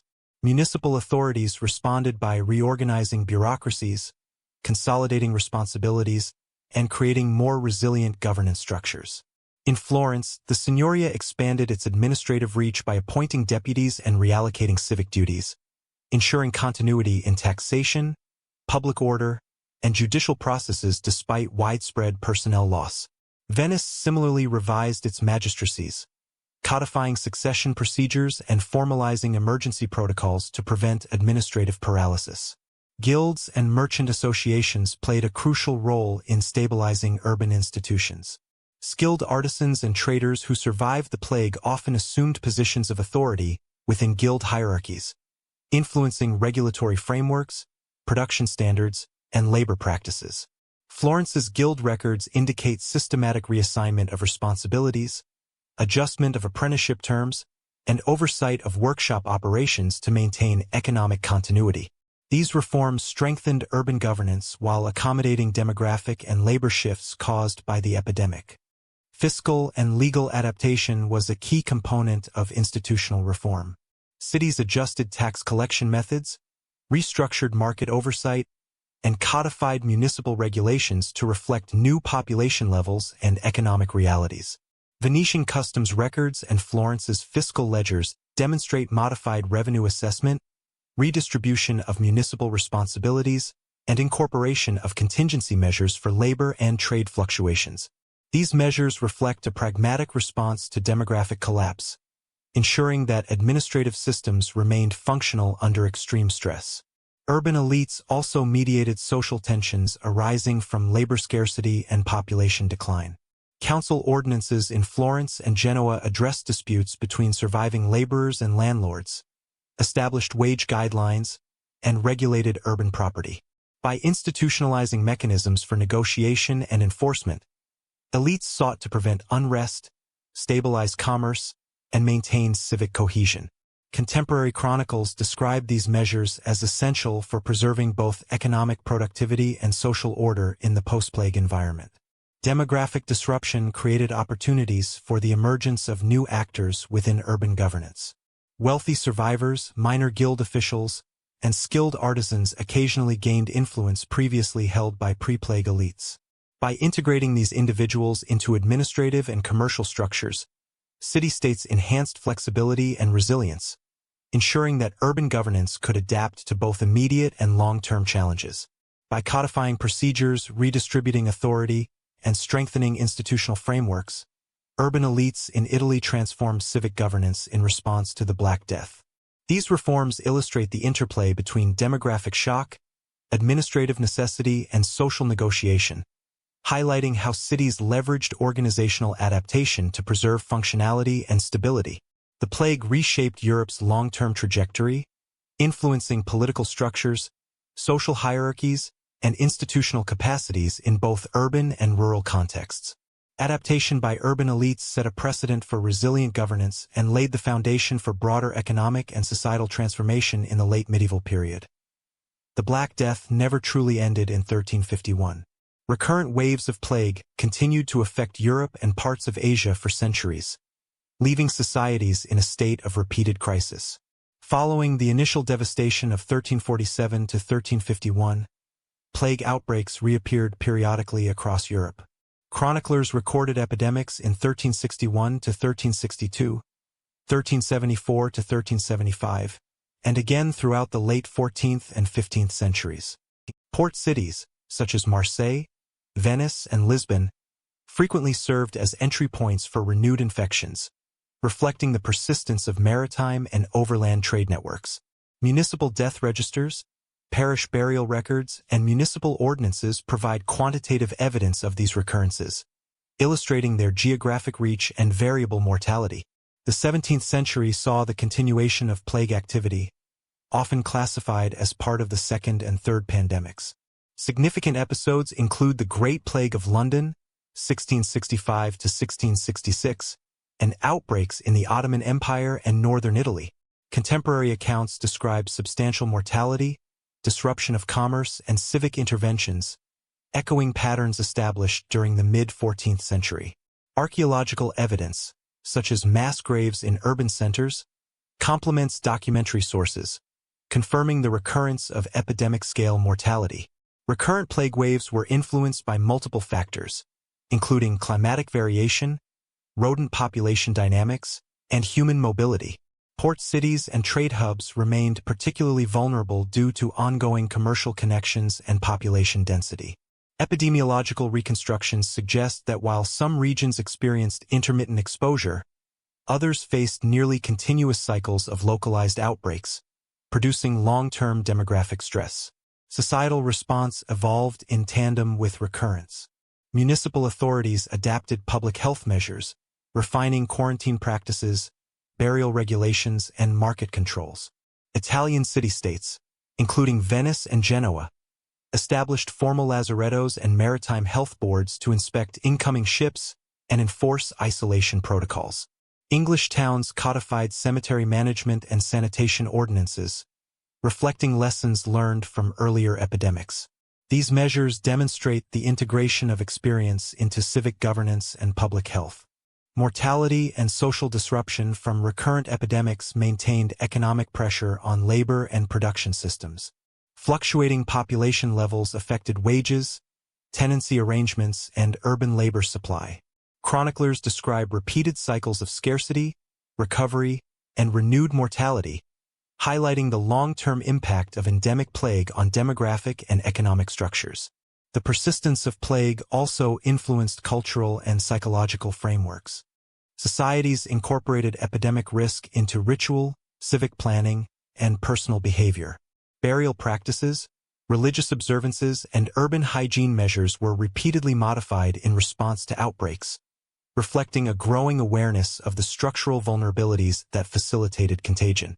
By tracing successive pandemics from the late 14th through the 17th century, it becomes evident that Europe faced repeated demographic and institutional challenges long after the initial Black Death wave.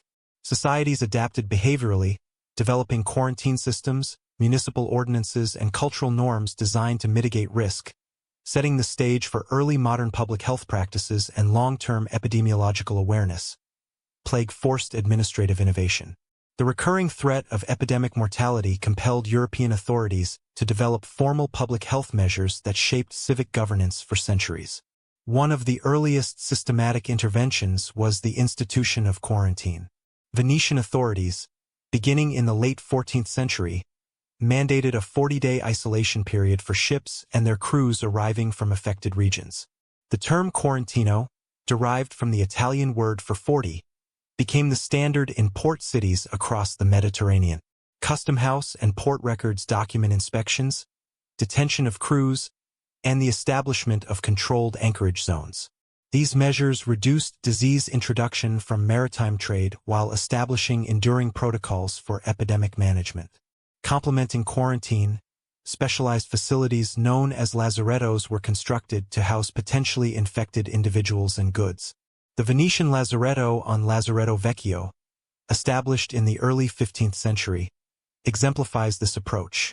Archival documents detail the use of isolated buildings for inspection, disinfection, and confinement of ships' cargoes. Similar structures appeared in Marseille, Genoa, and Dubrovnik, demonstrating the diffusion of institutionalized epidemic control across key trade networks. These facilities incorporated architectural features such as courtyards and restricted access zones to minimize contact between infected and healthy populations. Surveillance and record-keeping became integral to public health administration.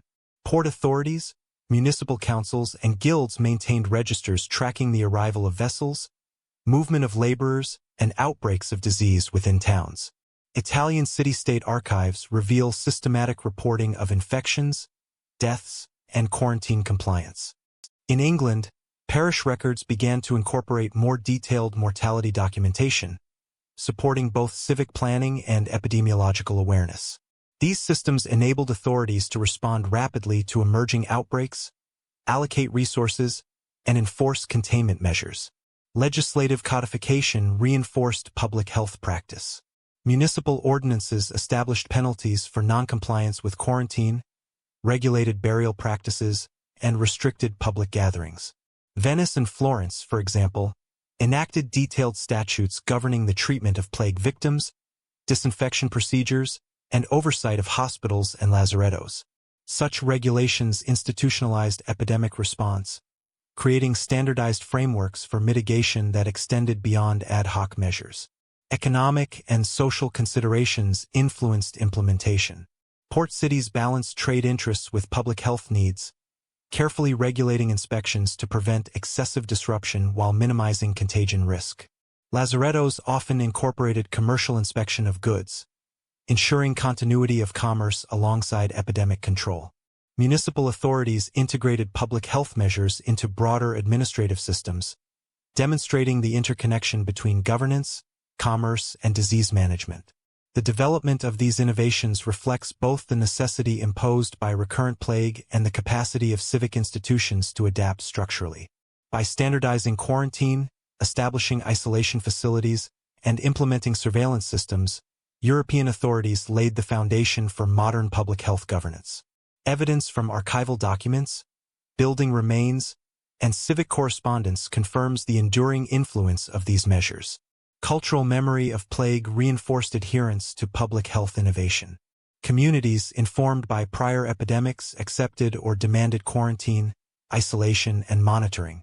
These practices shaped social norms around mobility, commerce, and urban hygiene, ensuring that administrative measures were both effective and socially legible.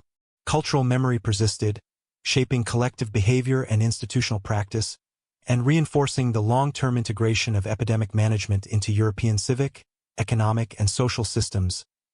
Explanation evolved slowly, survival pragmatically. Across recurrent plague outbreaks, European medical theory adapted incrementally, even as underlying causes remained misunderstood until the advent of germ theory.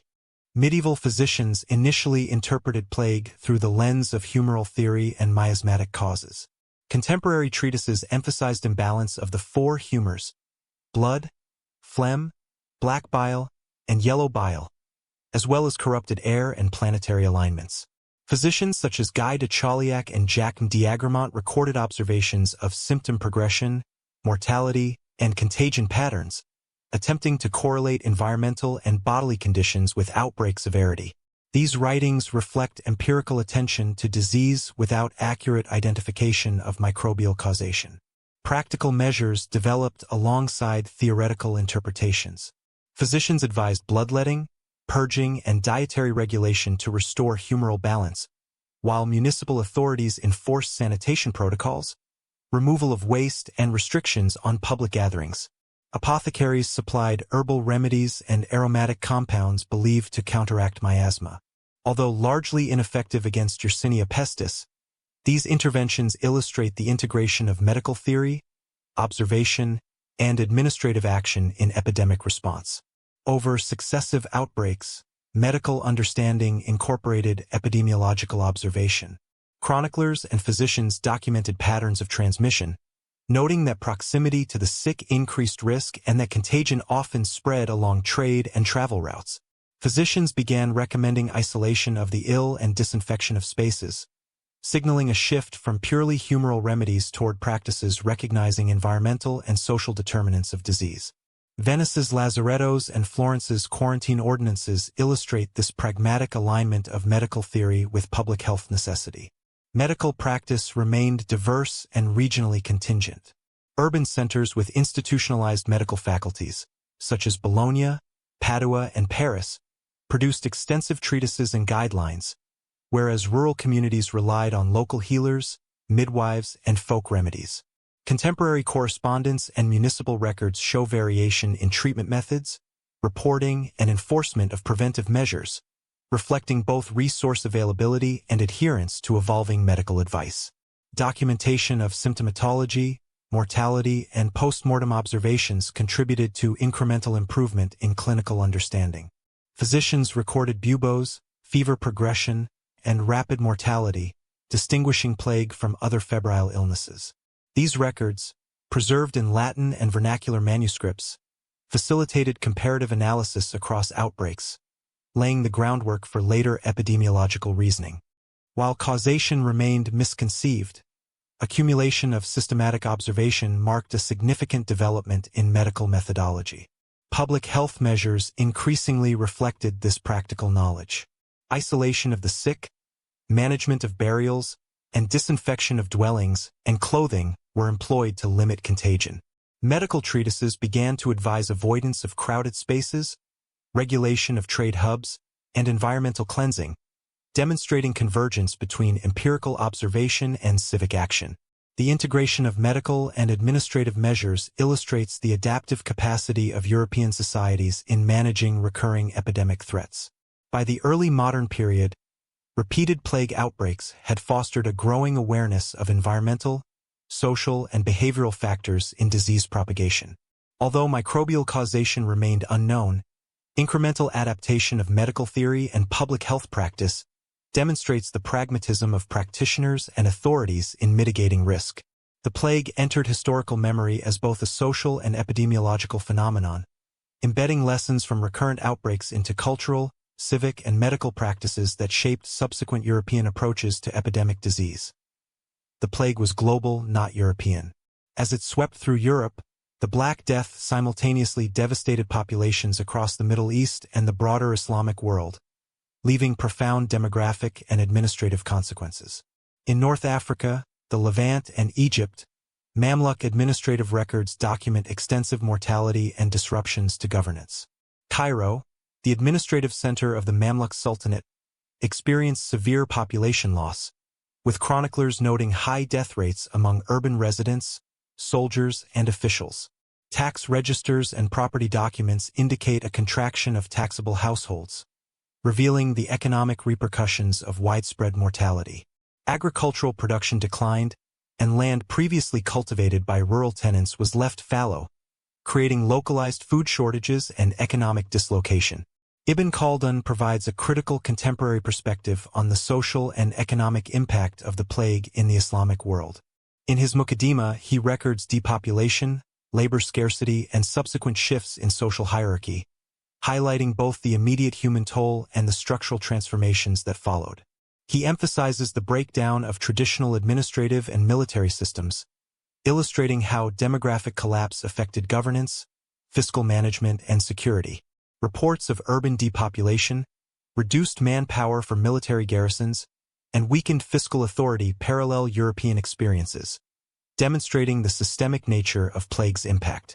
Trade networks connecting the Middle East, North Africa, and South Asia facilitated the introduction and spread of Yersinia pestis.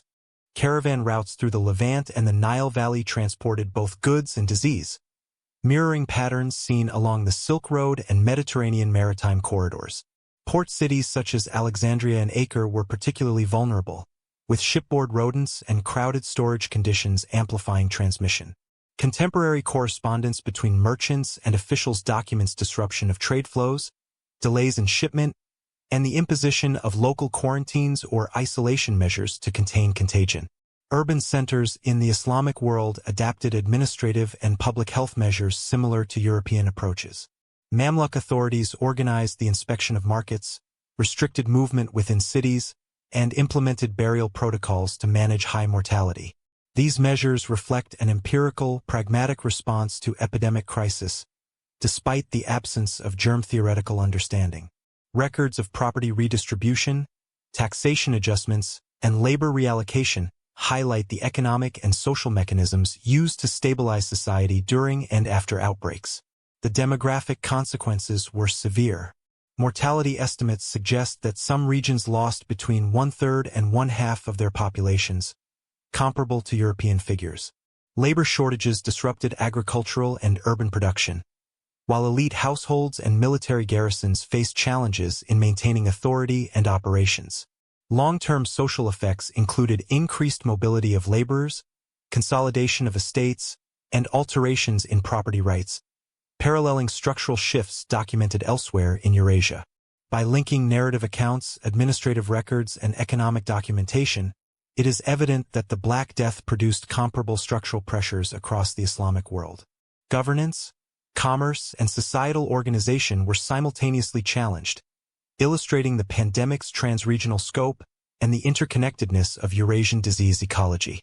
Asia experienced parallel devastation, with trade routes and urban centers facilitating similar patterns of mortality, economic disruption, and administrative adaptation, extending the impact of the Black Death well beyond European borders.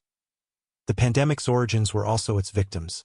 Central and East Asia, particularly regions under the Yuan dynasty, experienced outbreaks that predated and helped propagate the Black Death across Eurasia.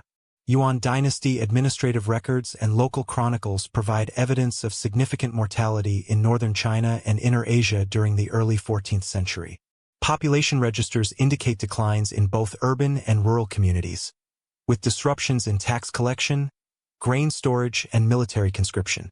These losses reflect not only the demographic impact of plague, but also the strain on state capacity, as officials struggled to maintain administrative continuity amid widespread death. Archaeological evidence corroborates textual records. Mass graves, including sites in Inner Mongolia and northern China, display burial patterns consistent with rapid epidemic mortality. Paleomicrobiological studies have detected Yersinia pestis DNA in skeletal remains dating to this period, confirming the presence of plague and providing genetic links to strains later implicated in the European pandemic.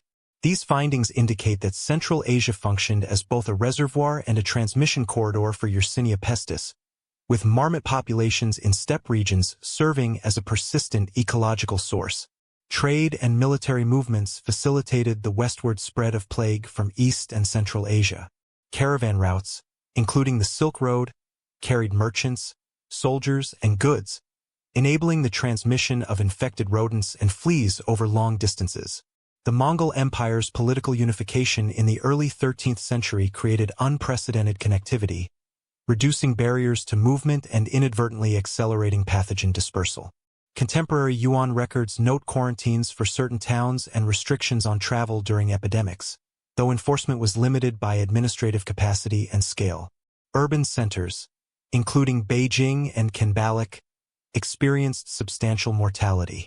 Contemporary reports describe deserted neighborhoods, labor shortages, and disruptions to craft production. These conditions paralleled those observed in Mediterranean port cities, suggesting structural similarities in how epidemic pressure affected dense populations. Regional agricultural systems also suffered. Abandoned fields and disrupted irrigation contributed to temporary declines in food production, exacerbating economic stress in already fragile communities. The spatial and temporal pattern of plague in Central and East Asia underscores the transregional nature of the Black Death. By the 1330s, outbreaks in northern China and the Eurasian steppe were already producing mortality sufficient to influence trade and migration patterns. Caravans departing from plague-affected regions carried both merchandise and vectors into Central Asia and beyond, ultimately reaching the Crimean ports that served as gateways to Europe. This connection illustrates how local epidemiological conditions had far-reaching continental consequences. Global comparison clarifies scale. Central and East Asian evidence demonstrates that the Black Death was not an isolated European event, but the culmination of long-term ecological, demographic, and social interactions across Eurasia. Textual records, archaeological data, and genetic studies together provide a comprehensive view of plague as a pan-Eurasian phenomenon, highlighting both the continuity of disease reservoirs and the role of human networks in facilitating its dissemination. By tracing the epidemic's trajectory from East and Central Asia, scholars can better understand the structural forces, ecological, economic, and political, that shaped the Black Death, contextualizing European experiences within a broader, continent-spanning framework of pandemic history. Recovery followed different paths. The Black Death's demographic and economic impacts varied across Europe, the Middle East, and Asia, reflecting regional differences in mortality, social structures, and institutional resilience. In Europe, population losses ranged from 30 to 60% in affected regions. Urban centers experienced particularly high mortality, with some Italian cities and port towns losing over half their inhabitants. Recovery was uneven. Northern Italy and the Low Countries rebounded relatively quickly due to urban concentration, commercial networks, and adaptive labor markets. In contrast, rural regions of Eastern Europe and the Iberian Peninsula saw slower population recovery, compounded by agricultural disruption and persistent labor shortages. Contemporary records, including manorial rolls, tax registers, and parish lists, document both depopulation and the gradual reorganization of agricultural and urban economies. The Middle East faced similarly severe demographic shocks. Mamluk Egypt and Levantine cities experienced mortality estimates between 25 and 50%.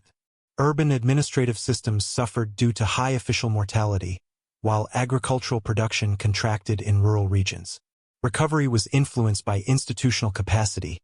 Cities with strong bureaucracies and trade connections, such as Cairo and Damascus, restored economic activity and civic administration more rapidly than peripheral towns. Contemporary chronicles, coupled with Mamluk fiscal records, indicate that adaptation included reassignment of labor, consolidation of estates, and gradual resumption of trade. Central and East Asia experienced localized but significant mortality. Northern China and the Eurasian steppe suffered population decline, labor shortages, and urban contraction. Recovery patterns were regionally contingent. Areas under strong administrative oversight, such as Yuan urban centers, implemented labor reallocation and infrastructure repair, facilitating demographic and economic stabilization. Steppe and frontier regions, however, remained vulnerable to subsequent outbreaks, delaying full recovery. Archaeological surveys, tax registers, and population estimates from the period indicate that demographic regeneration occurred unevenly across regions. Comparative analysis highlights how institutional structures and social organization influenced resilience. European urban networks, Mediterranean maritime trade, and guild-based labor regulation allowed relatively rapid adaptation, while regions with weaker or more dispersed administrative structures faced protracted recovery. Similarly, societies with integrated public health and trade mechanisms, Venice, Florence, Cairo, were able to restore commerce and governance more efficiently than isolated rural or peripheral communities. Economic adaptation complemented demographic recovery. Labor scarcity drove wage increases, urban consolidation, and property reallocation across Europe and the Middle East. In Asia, urban centers restructured markets, redistributed labor, and repaired infrastructure to restore productivity. These systemic adjustments illustrate the interplay between population dynamics, institutional response, and economic reorganization following high mortality events. By comparing mortality and recovery trajectories across Eurasia, it becomes evident that the Black Death produced both universal demographic shock and region-specific responses. Environmental conditions, trade connectivity, governance capacity, and pre-existing social structures all shaped how societies absorbed and recovered from catastrophic population loss. Modern science reframes understanding, integrating genetic, archaeological, and historical data to reconstruct the scale, spread, and long-term impact of the Black Death across multiple continents, situating European experiences within a truly global context. Skeletons preserved answers for centuries. Advances in paleomicrobiology and ancient DNA analysis have enabled scientists to identify Yersinia pestis as the causative agent of the Black Death, confirming historical hypotheses with empirical evidence. The breakthrough began with systematic excavation of mass burial sites dating to the mid-14th century. Archaeological investigations in European cities, such as London, Bergen, and Marseille, uncovered dense cemeteries associated with epidemic mortality. Skeletal remains from these sites exhibited typical plague-associated burial patterns. Rapid interment, minimal grave goods, and layered burials reflecting repeated emergency use. These contexts provided a controlled framework for sampling biological material for molecular analysis. Ancient DNA ADNA techniques enabled the detection of Y. pestis DNA within dental pulp and bone tissue. Teeth, in particular, preserved bacterial DNA due to their protected internal environment, allowing extraction and amplification even after centuries of decomposition. In 2000, molecular studies successfully amplified Y. pestis genetic material from multiple 14th-century European sites, providing direct confirmation of the bacterium's presence during the Black Death. These results corroborated contemporaneous accounts of bubonic and septicemic symptoms described in chronicles and medical treatises. Genetic sequencing of recovered strains has offered additional insight into pathogen evolution. Comparative genomics shows that 14th-century Y. pestis lineages diverged from earlier Central Asian reservoirs, consistent with archaeological and textual evidence of plague spread along trade routes. Modern phylogenetic studies trace connections between medieval strains and later outbreaks, revealing continuity in genetic lineage across the second and third pandemics. These findings demonstrate that the Black Death represented a specific epidemic episode within a larger ecological and evolutionary context. Evidence from East and Central Asian burial sites further supports the geographic origins of Y. pestis. Excavations in northern China and Inner Mongolia, combined with paleomicrobiological analysis, indicate the presence of related strains in the decades preceding European outbreaks. This aligns with historical records of epidemic mortality in Yuan dynasty regions and underscores the role of steppe rodent populations as natural reservoirs, linking ecological factors to pathogen dispersal. Interpretation of these findings requires methodological caution. Ancient DNA studies must account for contamination, degradation, and differential preservation. Nonetheless, convergence of results from multiple sites and laboratories has strengthened confidence in identifying Y. pestis as the primary agent responsible for the Black Death. Complementary evidence, including paleopathological lesions, historical symptom descriptions, and contemporary mortality patterns, supports a coherent reconstruction of epidemic causation.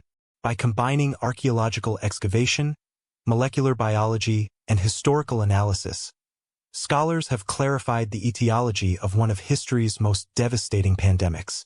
The identification of Yersinia pestis provides a concrete scientific foundation for understanding transmission dynamics, mortality patterns, and the broader epidemiological significance of the Black Death. Scientific debates continue, focusing on mechanisms of spread, variation in virulence, and the interplay of human, rodent, and flea populations, emphasizing that historical, ecological, and molecular perspectives must be integrated to fully comprehend the pandemic's scale and impact. How plague spread remains contested. Scholars continue to debate the mechanisms of Yersinia pestis transmission during the Black Death, evaluating historical accounts, ecological data, and experimental models. The traditional model emphasizes the role of rat flea vectors. Medieval black rats, ratus, are thought to have carried infected fleas, Xenocilicopies, into urban environments, facilitating rapid bubonic transmission. Experimental studies indicate that blockage of flea foreguts by Y. pestis enhances transmission efficiency, supporting this vector-based hypothesis. Historical evidence of dense rodent populations in port cities, combined with contemporaneous accounts of sudden mortality, aligns with this model. Alternative hypotheses propose human ectoparasites as primary vectors. Body lice and human fleas, which thrived in overcrowded and unsanitary urban conditions, could have transmitted plague directly between humans. This model addresses inconsistencies in the rat flea hypothesis, such as outbreaks in regions with low rat density or in colder climates unfavorable to rat survival. Epidemiological modeling suggests that human ectoparasites could account for rapid, high mortality spread observed in European towns during 1347 to 1351. Historical records provide indirect support for both models. Chroniclers describe sudden deaths in households with minimal rodent presence, yet contemporaneous trade records and urban archaeology indicate widespread commensal rat populations, particularly in port cities. Environmental reconstructions reveal that plague transmission could have varied seasonally and geographically, with flea-borne spread dominant in some regions and human ectoparasite transmission contributing in others. This suggests a multivector scenario rather than a single exclusive pathway. Mathematical modeling and spatial analysis have contributed to clarifying transmission dynamics. Simulation studies incorporating population density, household clustering, and vector ecology demonstrate that combined models, including both rodent flea and human ectoparasite transmission, best reproduce observed mortality curves. These approaches integrate historical mortality data with ecological and social parameters, providing a more nuanced understanding of plague propagation. Paleomicrobiological evidence complements these models. Ancient DNA from human remains confirms the presence of Yersinia pestis during outbreaks, but does not directly indicate the vector. Archaeological investigation of urban and rural sites, including assessments of rodent remains and flea prevalence, provides indirect ecological context for modeling transmission. Cross-disciplinary research synthesizes biological, archaeological, and historical data to evaluate competing hypotheses. Ultimately, debates over transmission underscore the complexity of pandemic dynamics. The Black Death spread likely reflected a combination of ecological, social, and environmental factors, with variation between urban and rural contexts, regional climate, and population density influencing vector efficiency. Both rodent flea and human ectoparasite models contribute explanatory power, emphasizing that historical epidemics cannot be understood solely through modern analogs without considering local and systemic conditions. Interdisciplinary methods refine conclusions, integrating historical, archaeological, ecological, and molecular data to develop a comprehensive framework for understanding plague transmission. By combining these approaches, scholars can reconcile conflicting evidence and more accurately reconstruct the mechanisms that underpinned one of history's deadliest pandemics. Pandemics emerge from systems, not accidents. Modern research demonstrates that climate fluctuations, ecological conditions, and genetic evolution collectively shaped the trajectory of the Black Death. Climatic variability influenced plague dynamics in Eurasia. Studies of tree rings, ice cores, and sediment layers indicate that the transition from the medieval warm period to the Little Ice Age created irregular rainfall, temperature shifts, and ecological stress. These changes affected rodent populations, particularly marmots and commensal rats, and their flea vectors. Fluctuations in host density and habitat suitability increase the likelihood of zoonotic spillover events, providing the ecological preconditions for epidemics in human populations. Genetic analysis of Yersinia pestis strains has revealed evolutionary adaptations that facilitated virulence and persistence. Ancient DNA extracted from 14th-century burial sites shows that plague strains possess genetic markers associated with enhanced flea transmission and host colonization. Comparative genomics demonstrates lineage continuity from Central Asian reservoirs to European outbreaks, establishing a direct link between pathogen evolution and historical epidemiology. These findings highlight the interaction of microbial genetics with environmental and social systems in shaping disease emergence. Historical epidemiology contextualizes these scientific insights. Population density, trade networks, and urbanization patterns intersected with ecological and climatic variables to determine outbreak scale and speed. For instance, drought or unusual rainfall affected food production and rodent migration, which, combined with extensive Silk Road and maritime commerce, amplified the probability of large-scale human epidemics. Multidisciplinary reconstructions confirm that outbreaks were not random but arose from predictable systemic conditions. Integrating climate and genetic evidence clarifies both initial emergence and subsequent recurrence. Second and third pandemic waves in Europe, the Middle East, and Asia correspond to periods of climatic instability and ecological perturbation. Genetic continuity in Y. Pestis demonstrates that pathogen persistence in natural reservoirs enabled repeated spillovers, while environmental stressors modulated outbreak intensity. This systemic perspective connects biological, ecological, and societal factors to the historical record of plague mortality. Analytical frameworks combining paleoclimatology, genetics, and historical documentation offer new interpretive power. Triering data, isotopic studies, and pathogen phylogenies provide independent lines of evidence that converge with chronicler accounts and archaeological records. The integration of these disciplines demonstrates how pandemics emerge at the intersection of multiple interacting systems rather than from isolated events. By framing the Black Death in terms of climate, genetics, and systemic disease ecology, scholars gain a more comprehensive understanding of its origins, spread, and recurrence. This approach emphasizes that historical pandemics are products of ecological, social, and microbial networks operating over decades and centuries. The legacy extends beyond medicine, influencing demographic, economic, political, and cultural transformations, while providing a model for understanding the systemic conditions that generate catastrophic disease events in human history. The plague accelerated existing change. Beyond immediate mortality, the Black Death catalyzed profound economic and social transformations, particularly in the waning of feudal structures across Europe. Labor scarcity reshaped rural and urban economies. Surviving peasants and laborers found increased bargaining power, resulting in higher wages and improved working conditions. Manorial records from England, northern France, and parts of Italy document a rapid escalation in wages for skilled and unskilled laborers, alongside reduced obligations to landlords. In some regions, previously rigid labor and tenancy arrangements relaxed, allowing mobility and negotiation that had been constrained under traditional feudal hierarchies. These shifts undermined centuries-old social stratification and redistributed economic leverage toward the lower classes. Urban centers experienced complementary restructuring. Guilds and merchant organizations adjusted membership requirements, apprenticeship practices, and production oversight to account for labor shortages. Florence, Venice, and Bruges show evidence of increased social mobility within trades, as survivors occupied positions formerly held by deceased colleagues.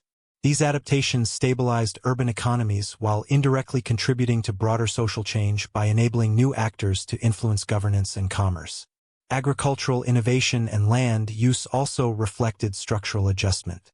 Landlords consolidated holdings, introduced more flexible tenancy agreements, and experimented with less labor-intensive crops or pastoral strategies. Tax records and estate inventories demonstrate attempts to maintain revenue in the face of reduced labor supply, signaling a shift toward more commercially oriented estate management.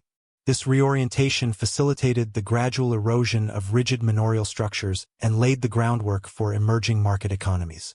The demographic shock precipitated redistribution of wealth. Inheritance patterns shifted as high mortality created vacancies in property ownership, allowing accumulation of land and capital among surviving families.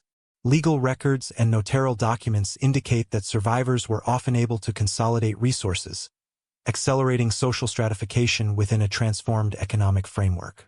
Such redistribution contributed to the rise of a more dynamic middle class in towns and cities, influencing civic governance and economic policy. Taxation systems and public finance underwent adaptation to align with post-plague demographics. Municipal and royal authorities adjusted assessments, introduced new levies, and restructured collection practices. The fiscal response illustrates how economic structures, governance mechanisms, and social hierarchies interacted in the aftermath of demographic collapse, reinforcing systemic transformation. By integrating evidence from manorial records, urban guild documentation, tax registers, and legal archives, it is clear that the Black Death functioned as a catalyst for long-term economic and social restructuring. The pandemic did not create change ex nihilo but accelerated processes already underway, amplifying shifts in labor relations, property ownership, and urban economic organization. Cultural memory persisted, preserving awareness of plague's transformative effects on social norms, economic expectations, and institutional structures, influencing both contemporary policy and future historical interpretation. The plague shaped how societies remember crisis. Beyond its immediate devastation, the Black Death left a lasting imprint on cultural expression, literature, and collective consciousness across Europe. Artistic representations reflect both the scale of mortality and the social response. The emergence of macabre motifs, particularly in Italian and Northern European painting, illustrates societal engagement with death as an omnipresent reality. Frescoes and woodcuts depicting danse macabre scenes, skeletons, and allegories of mortality communicate the pervasive awareness of death and the fragility of life. These visual narratives functioned as public reminders, integrating collective memory into communal spaces such as churches, town halls, and cemeteries. Literature similarly incorporated plague experience into narrative and moral frameworks. Chronicles, letters, and poetry from the 14th and 15th centuries document first-hand observation of mortality, social disruption, and economic upheaval. Works like Boccaccio's Decameron blend narrative storytelling with epidemiological detail, offering insight into contemporary understanding, behavioral responses, and social norms. These texts preserve memory not only as record, but as a medium for reflection on survival, morality, and governance during catastrophic events. Religious and ritualized responses contributed to collective remembrance. Processions, penitential practices, and the institutionalization of feast days or commemorative services reinforced societal acknowledgement of the plague's impact. Church records, including sermons and liturgical directives, indicate attempts to codify remembrance and maintain social cohesion. These practices reinforced moral and social lessons, embedding the memory of the epidemic into civic and religious institutions. Public memory also influenced urban planning and civic policy. Cemetery placement, sanitation regulation, and the establishment of lazarettos or quarantine zones were informed by experience with recurrent plague outbreaks. Historical awareness shaped spatial and administrative decisions, demonstrating the integration of memory into pragmatic governance. City chronicles and municipal records reveal conscious efforts to codify lessons from past crises, ensuring that knowledge of contagion management persisted across generations. Cross-generational transmission of experience contributed to evolving perceptions of risk and societal resilience.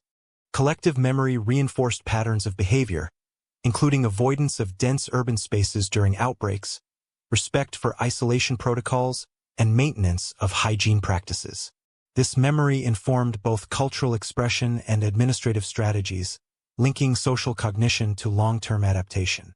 By examining visual art, literary production, religious practice, and civic records, it is evident that the Black Death was deeply inscribed into European cultural consciousness. Societies remembered the plague not only as a demographic and economic catastrophe, but as a formative event shaping moral, social, and institutional frameworks.